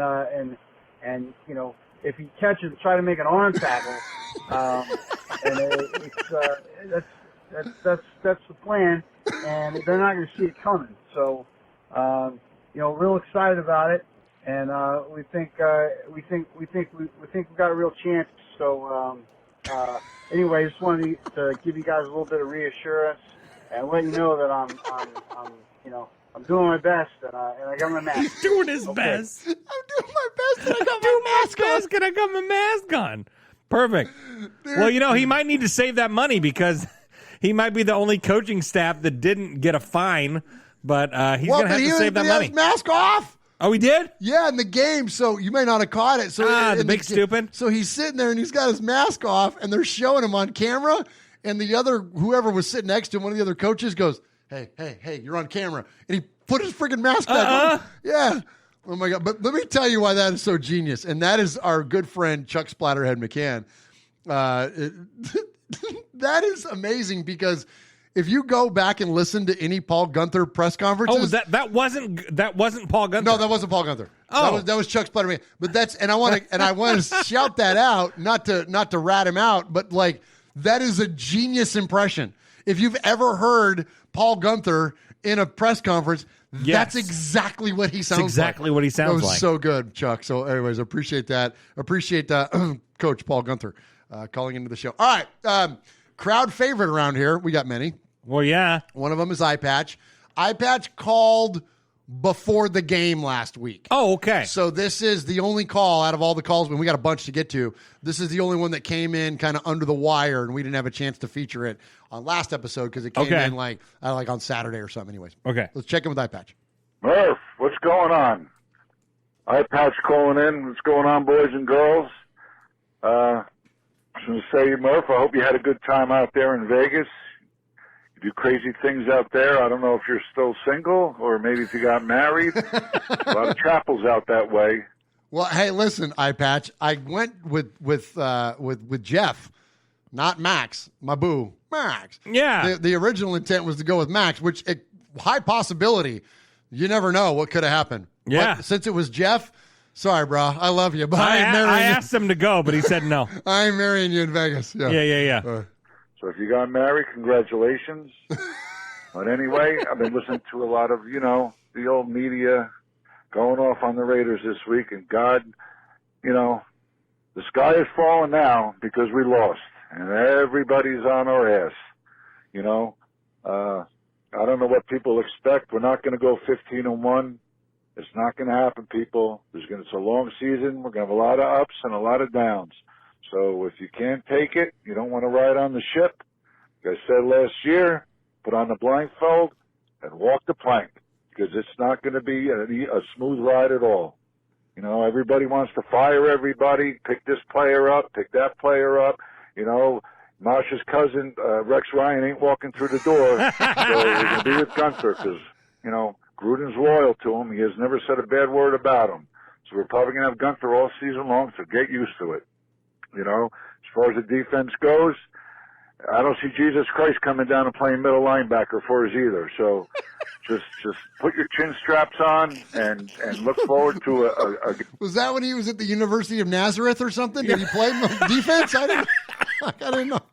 Game against Buffalo that we need to win. It's a winnable game. I know we're missing a lot of players. There's a lot of players missing everywhere else in the league. So you just got to buckle down and get a win, because after this is Kansas City, and they can lay a 50-burger on us with no problem. And I'm not talking about the over-under being 50. I'm just talking about the Chiefs getting 50. Yeah, so I feel you there. You need to get this win. It's going to be a big game, 3-1. We'll be in good shape to even take a loss against KC. I'd like to smack them right in the chops, but it ain't looking too hot right now. Anyway, it's going to be a tough game. Just stay together, nation. Stop sniping at each other. And, everybody's still blaming Carr for everything. We had a lot of dumb penalties, cost us big plays last week. We had him pinned down with stupid penalty. Carr hits Carrier down in the goal line, we get a penalty.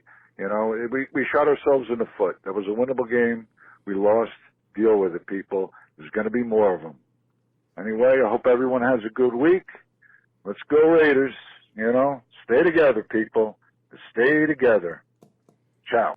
All right, good stuff there from iPatch. I love it how he ends it there. He goes, "Let's go Raiders." Yeah. We're trying, man. Yeah. We're trying to hang in there with your Raiders. Cautiously optimistic for the game. Oh, my gosh. Give us something to root for, please. Yeah. Give us something to root for in Kansas City. All right, next up, guy we got to meet, Jeff, a couple weeks ago. Yes. Our buddy Ruben in Vegas, guy brought us that signed 60 flyer from the Raiders 60th anniversary season, and got a chance to meet Ruben and his lovely wife down at the Stage Door Casino in Las Vegas, and so I appreciate him calling in this week. Hey, what's up, guys? Ruben in Vegas calling in, after the loss, whatnot. Really quick,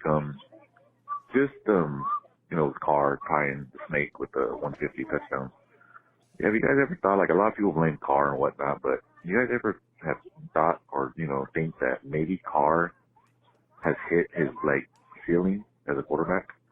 I mean, just something to indulge on and think about, he seems like a good person, a great motivator or speaker or whatever, but maybe he's hit his ceiling. Maybe he's hit his limit, or that's just what he's going to be. It's just a stat guy, yeah, he tied the snake or passed the snake or whatever, and maybe he just hit his ceiling already. I don't know. Anyways, I'm here poolside up here in Lake Las Vegas, and pretty crazy, man. I know you guys won't believe me, but the actual Buffalo Bills football team was staying here at this place I'm at. I'm not going to say the name over there because, I'm not supposed to be saying whatnot, but I saw a big gentleman, a big guy. I'm 6'2", but saw a bigger guy.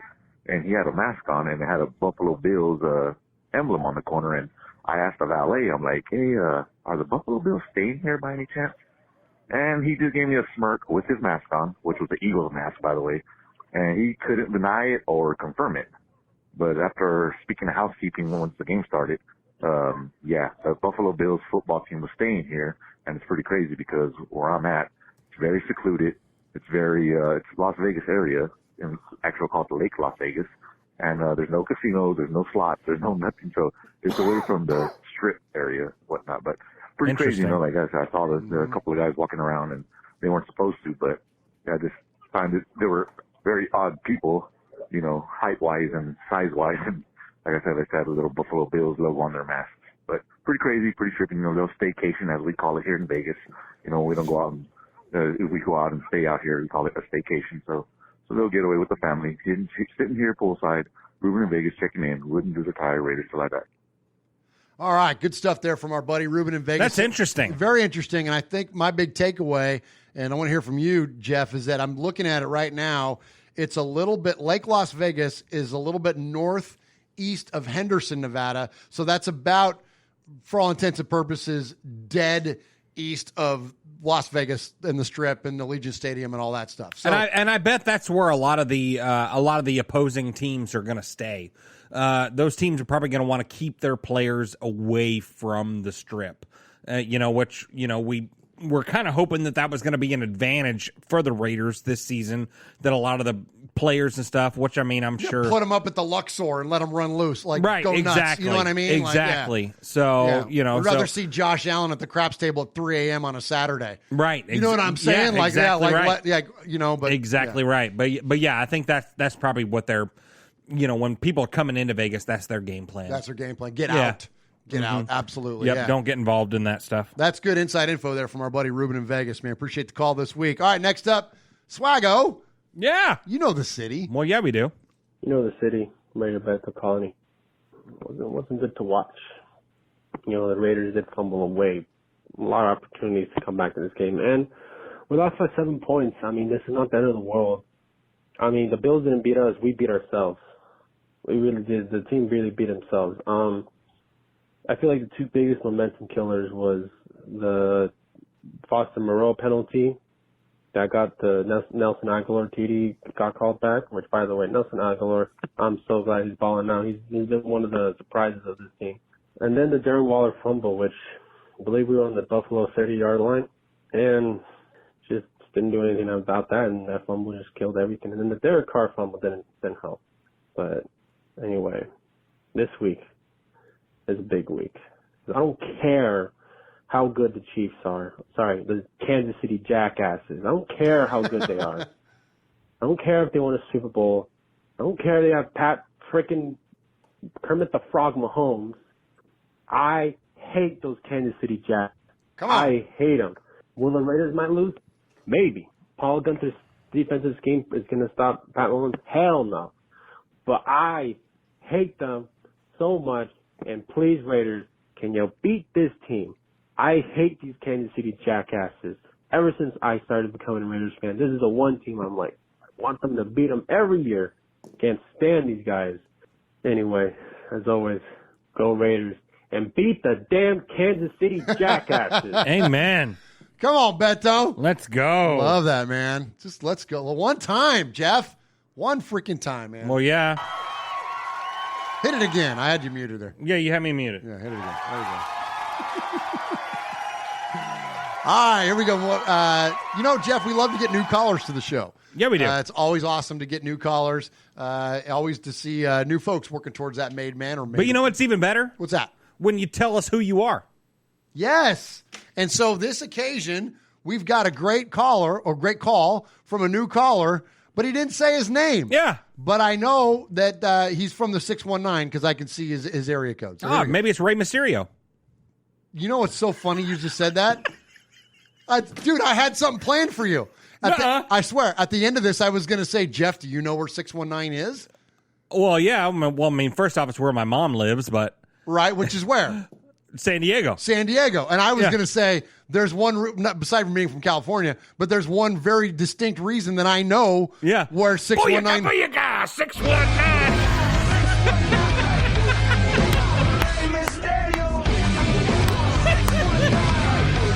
Oh my gosh, same.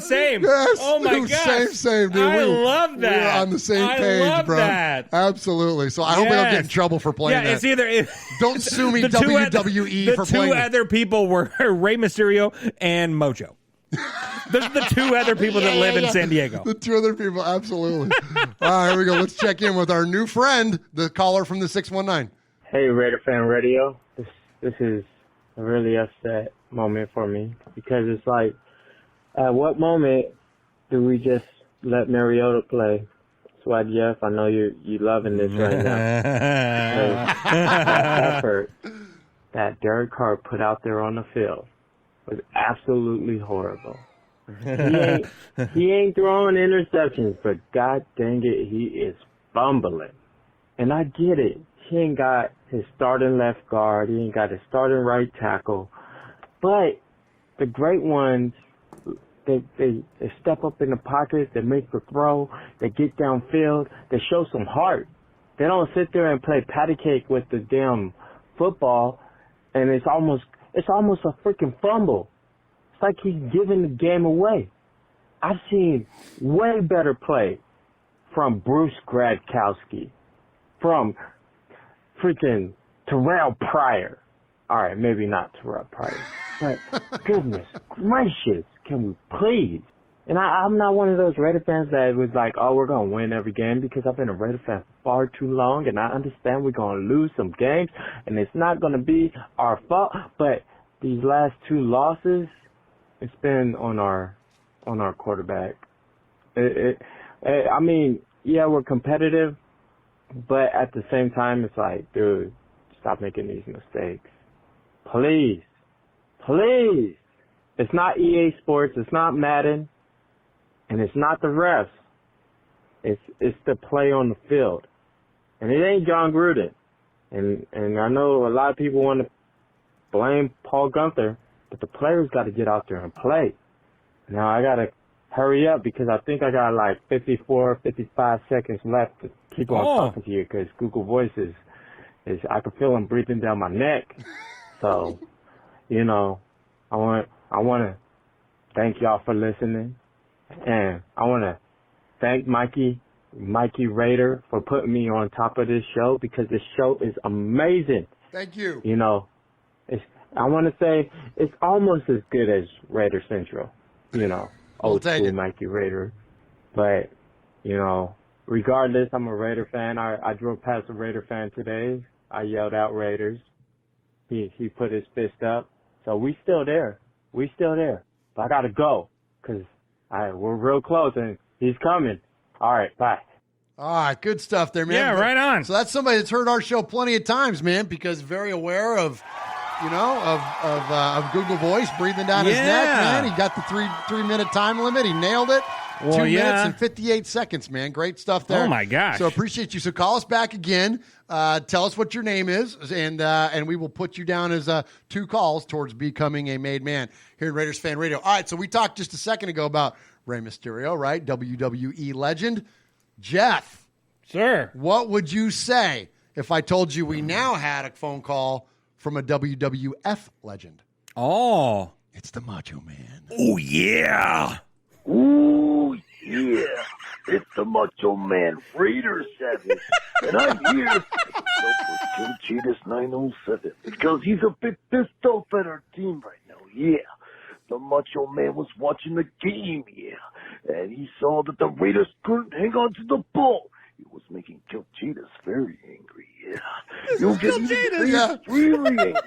Because it's been 4 weeks in a row that the Raiders have been fumbling the football. And 3 weeks in a row that the fumble's been lost. Yeah, that's not good. No, it's not.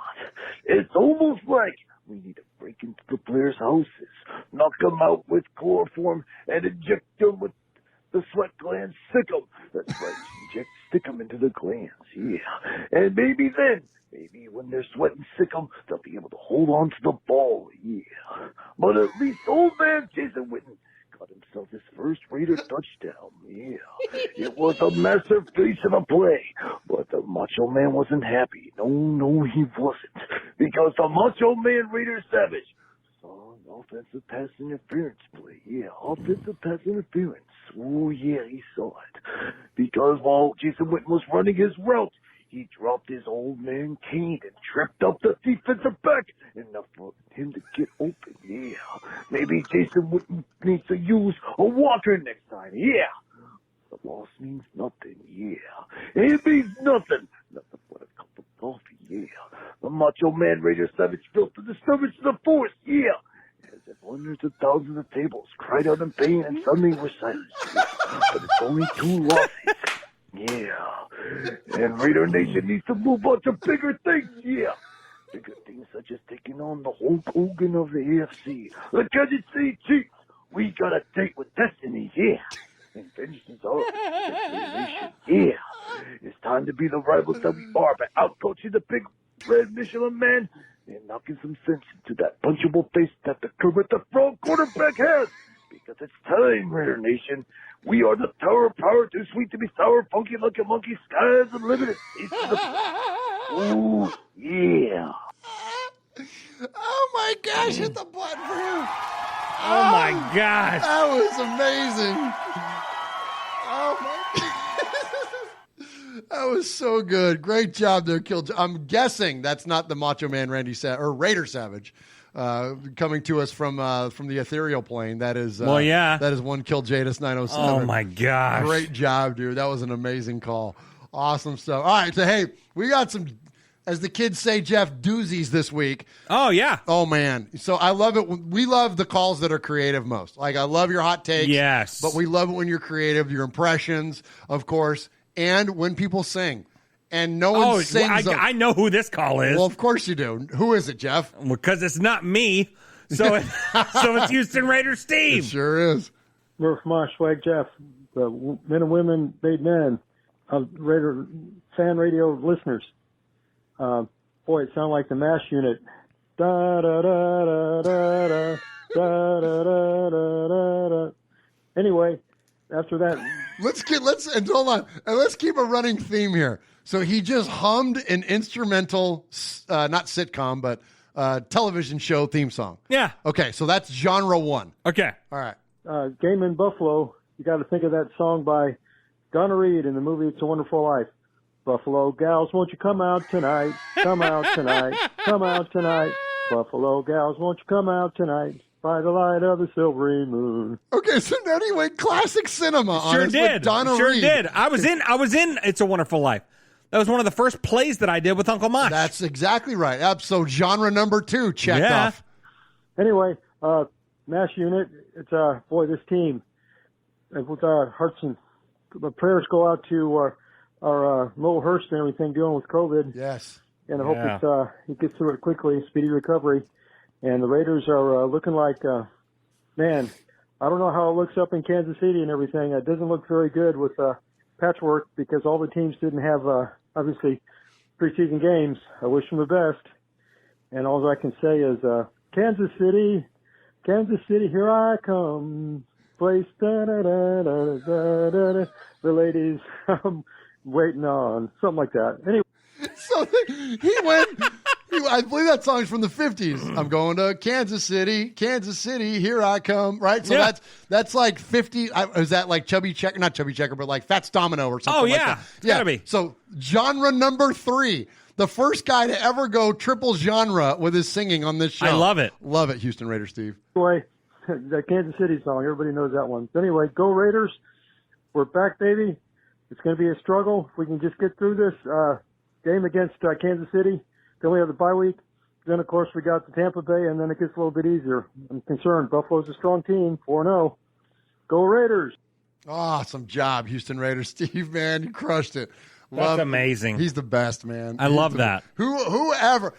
How many Raider shows can you consume on the internet, Jeff, where you get Donna Reed references? Oh, my gosh. You don't. No. This is it. There's one place you can get Donna Reed. Absolutely. And your Raiders at the same time. Well, yeah. Yeah. It's so funny. Good job, Steve. All right, next up, we got crowd favorites galore coming here. Oh, my gosh. This is my wife's favorite caller. Hey, light the candles. Turn the lights down low. It's time for Rico. Hey guys, Raider Bon Rico here. So first of all, let's chill out. I don't see any drama. We are even, no positive, no negative record yet. Let's not start throwing the crap into the fan like a bunch of monkeys, or firing people like we own a football team. What killed us against the Patriots was the inability for the offense for execute when they got the chance, and the liability of the linebacker spot for stopping the running back.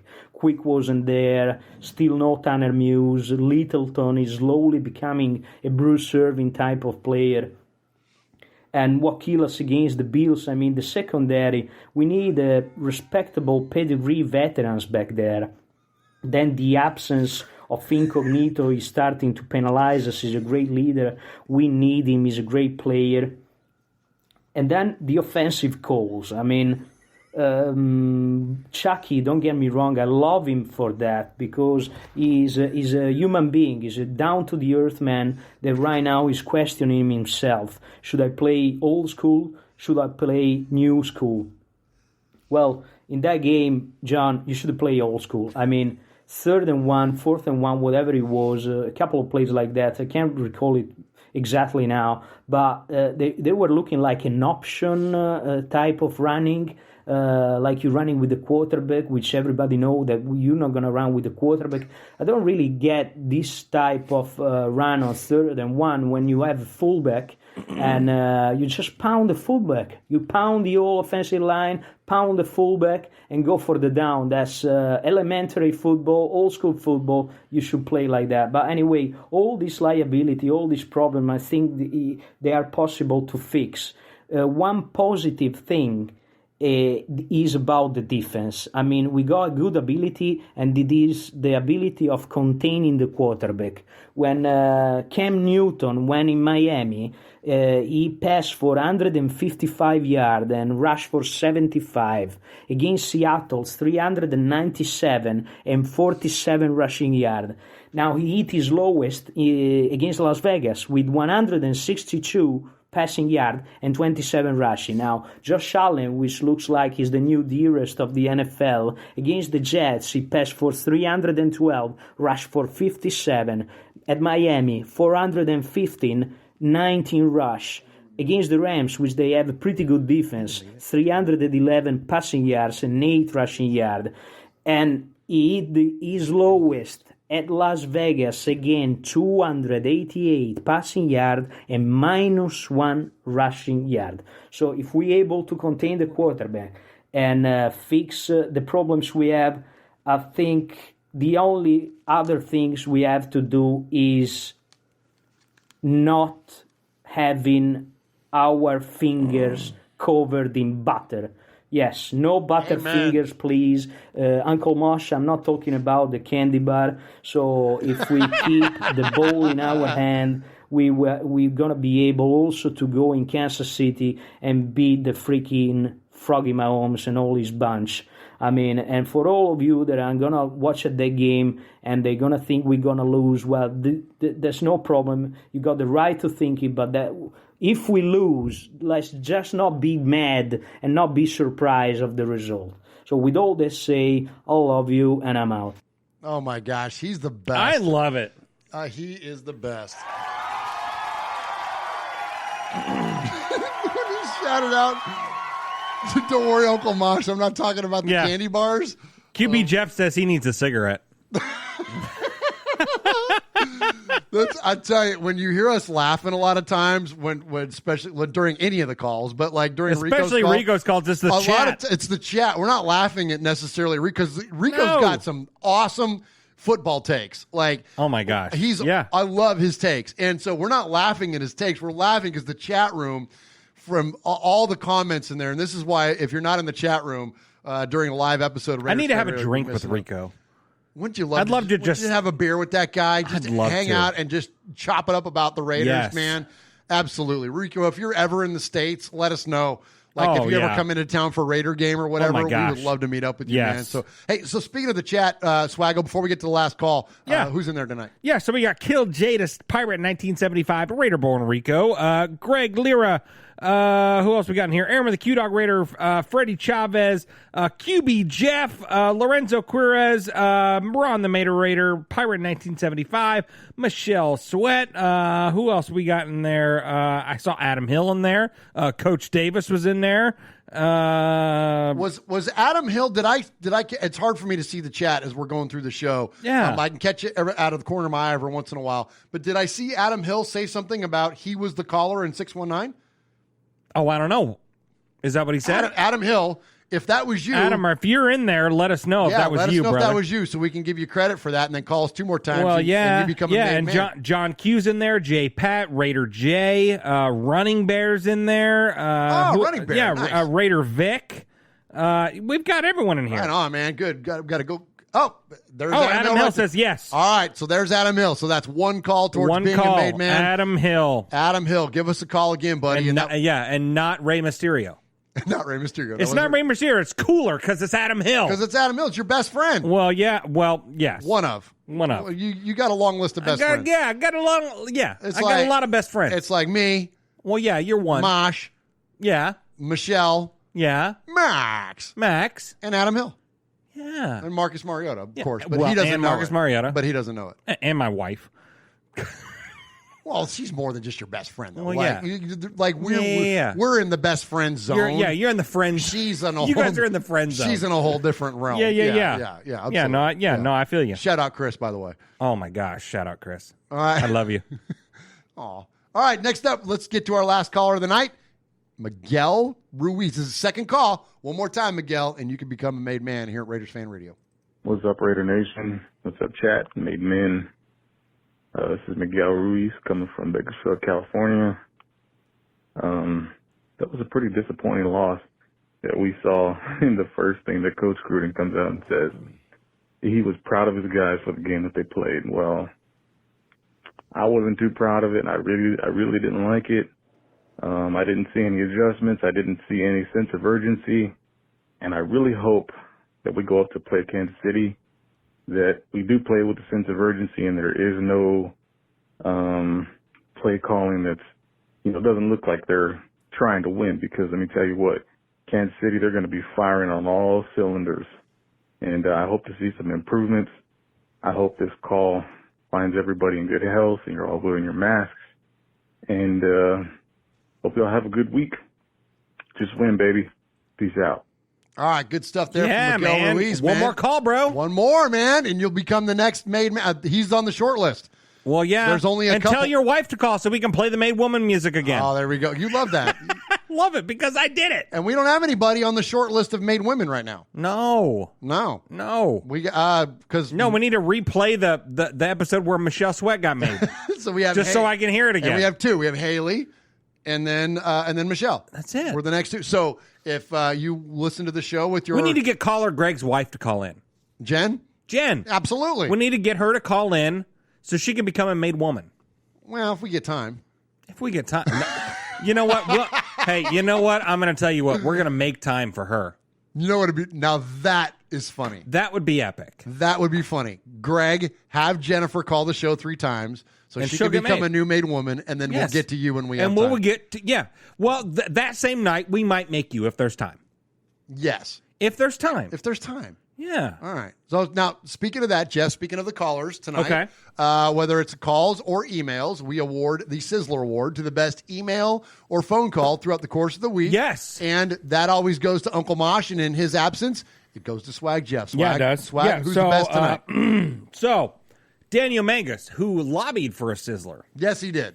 He lobbied for a Sizzler. He called his shot. There ain't nothing wrong with that. No, there ain't nothing wrong with that. We love confidence around here. Absolutely. But he lost the Sizzler because he made me get up and do jumping jacks. He had to work out a little bit. I got to work out a little bit. Yeah. So he gave us the keys to the game and made me work out a little bit. Then Kevin the Raider Nerd goes in on Carr and Gruden pretty hard. Wow, heavy. Yeah. But Good takes, Kevin. Respect, bro. Heavy-handed for Kevin. Respect, bro. We don't hear that from kind of sentiment from Kevin very You know often. what? I can dig it. Yep. I can dig it. Absolutely. Then, of course, we got Paul, who talked about Gunther and said the bye week may be time for his exit. And he wants some more Autumn Storm, of course. And he also said that Mahomes is the melting candle and Elway has an extra large COVID mask. Yeah. We got into the voicemails where we heard from Capo, of course. We heard from Chuck Splatterhead Gunther, who called in with his game plan. Eye Patch, who said, don't give up on these Raiders. He's hopeful for a win. Ruben in Vegas said, this may be as good as DC gets. He was also spying on our opponents down there in Lake Las Vegas. Beto, you know the voltage. 9 volt. Well, yeah. Said Aguilar's balling, and the fumbles are just killing us, man. Then the caller in the 619, no, it's not Rey Mysterio. It is Adam Hill, who said he's ready for some Marcus Mariota and keeping track of Google Voice. And shout out to Mikey, who turned him on to the show, which I didn't know that, which is awesome. Houston Raider Steve, who Ron called Steve Dora Radio, who gave us many different genres of entertainment. Rico says, chill out. Don't throw the crap in the fan like a monkey. That was pretty, like a bunch of monkeys. Well, yeah. That was awesome. And Miguel Ruiz, who isn't proud of the Bills game, we need to play with a little bit of urgency. Let's get after it. it. One more call, bro, and you will be a made man. Yes. But tonight, the winner of the Raiders Fan Radio Sizzler Award goes to Macho Man Kill Jadis. Oh, yeah. I am the Sizzler. Sizzler. Sizzler. Sizzler. Sizzler. Sizzler. Sizzler. Congratulations We to are Kill Metallica, Jadis. and we are here for your Oakland Raiders! You know why we are here, and we ain't playing around today. From The Walking Dead to errant Jedi Knights, Raiders fans are a rogues gallery.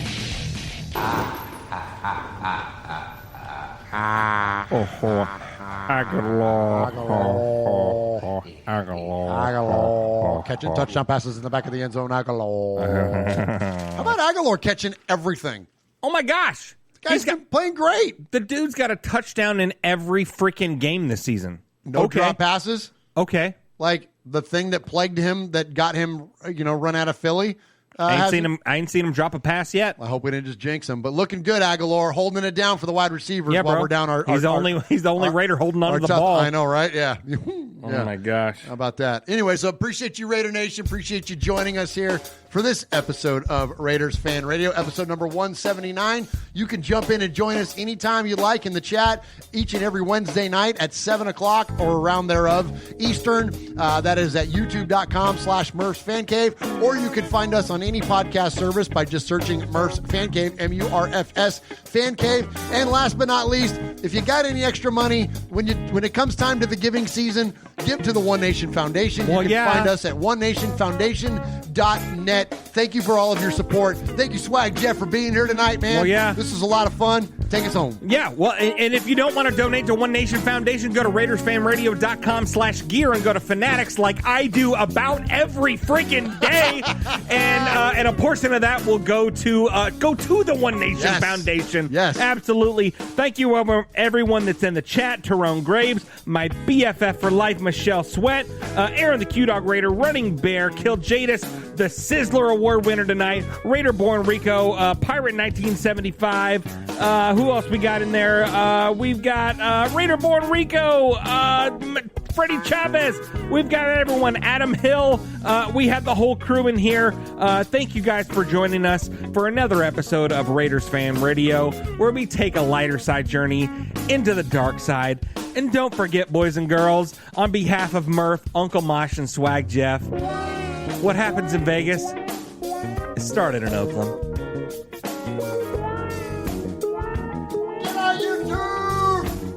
Good night. Eat at Domenico's. Yeah. Let's beat the Chiefs. Beat the damn Chiefs, man.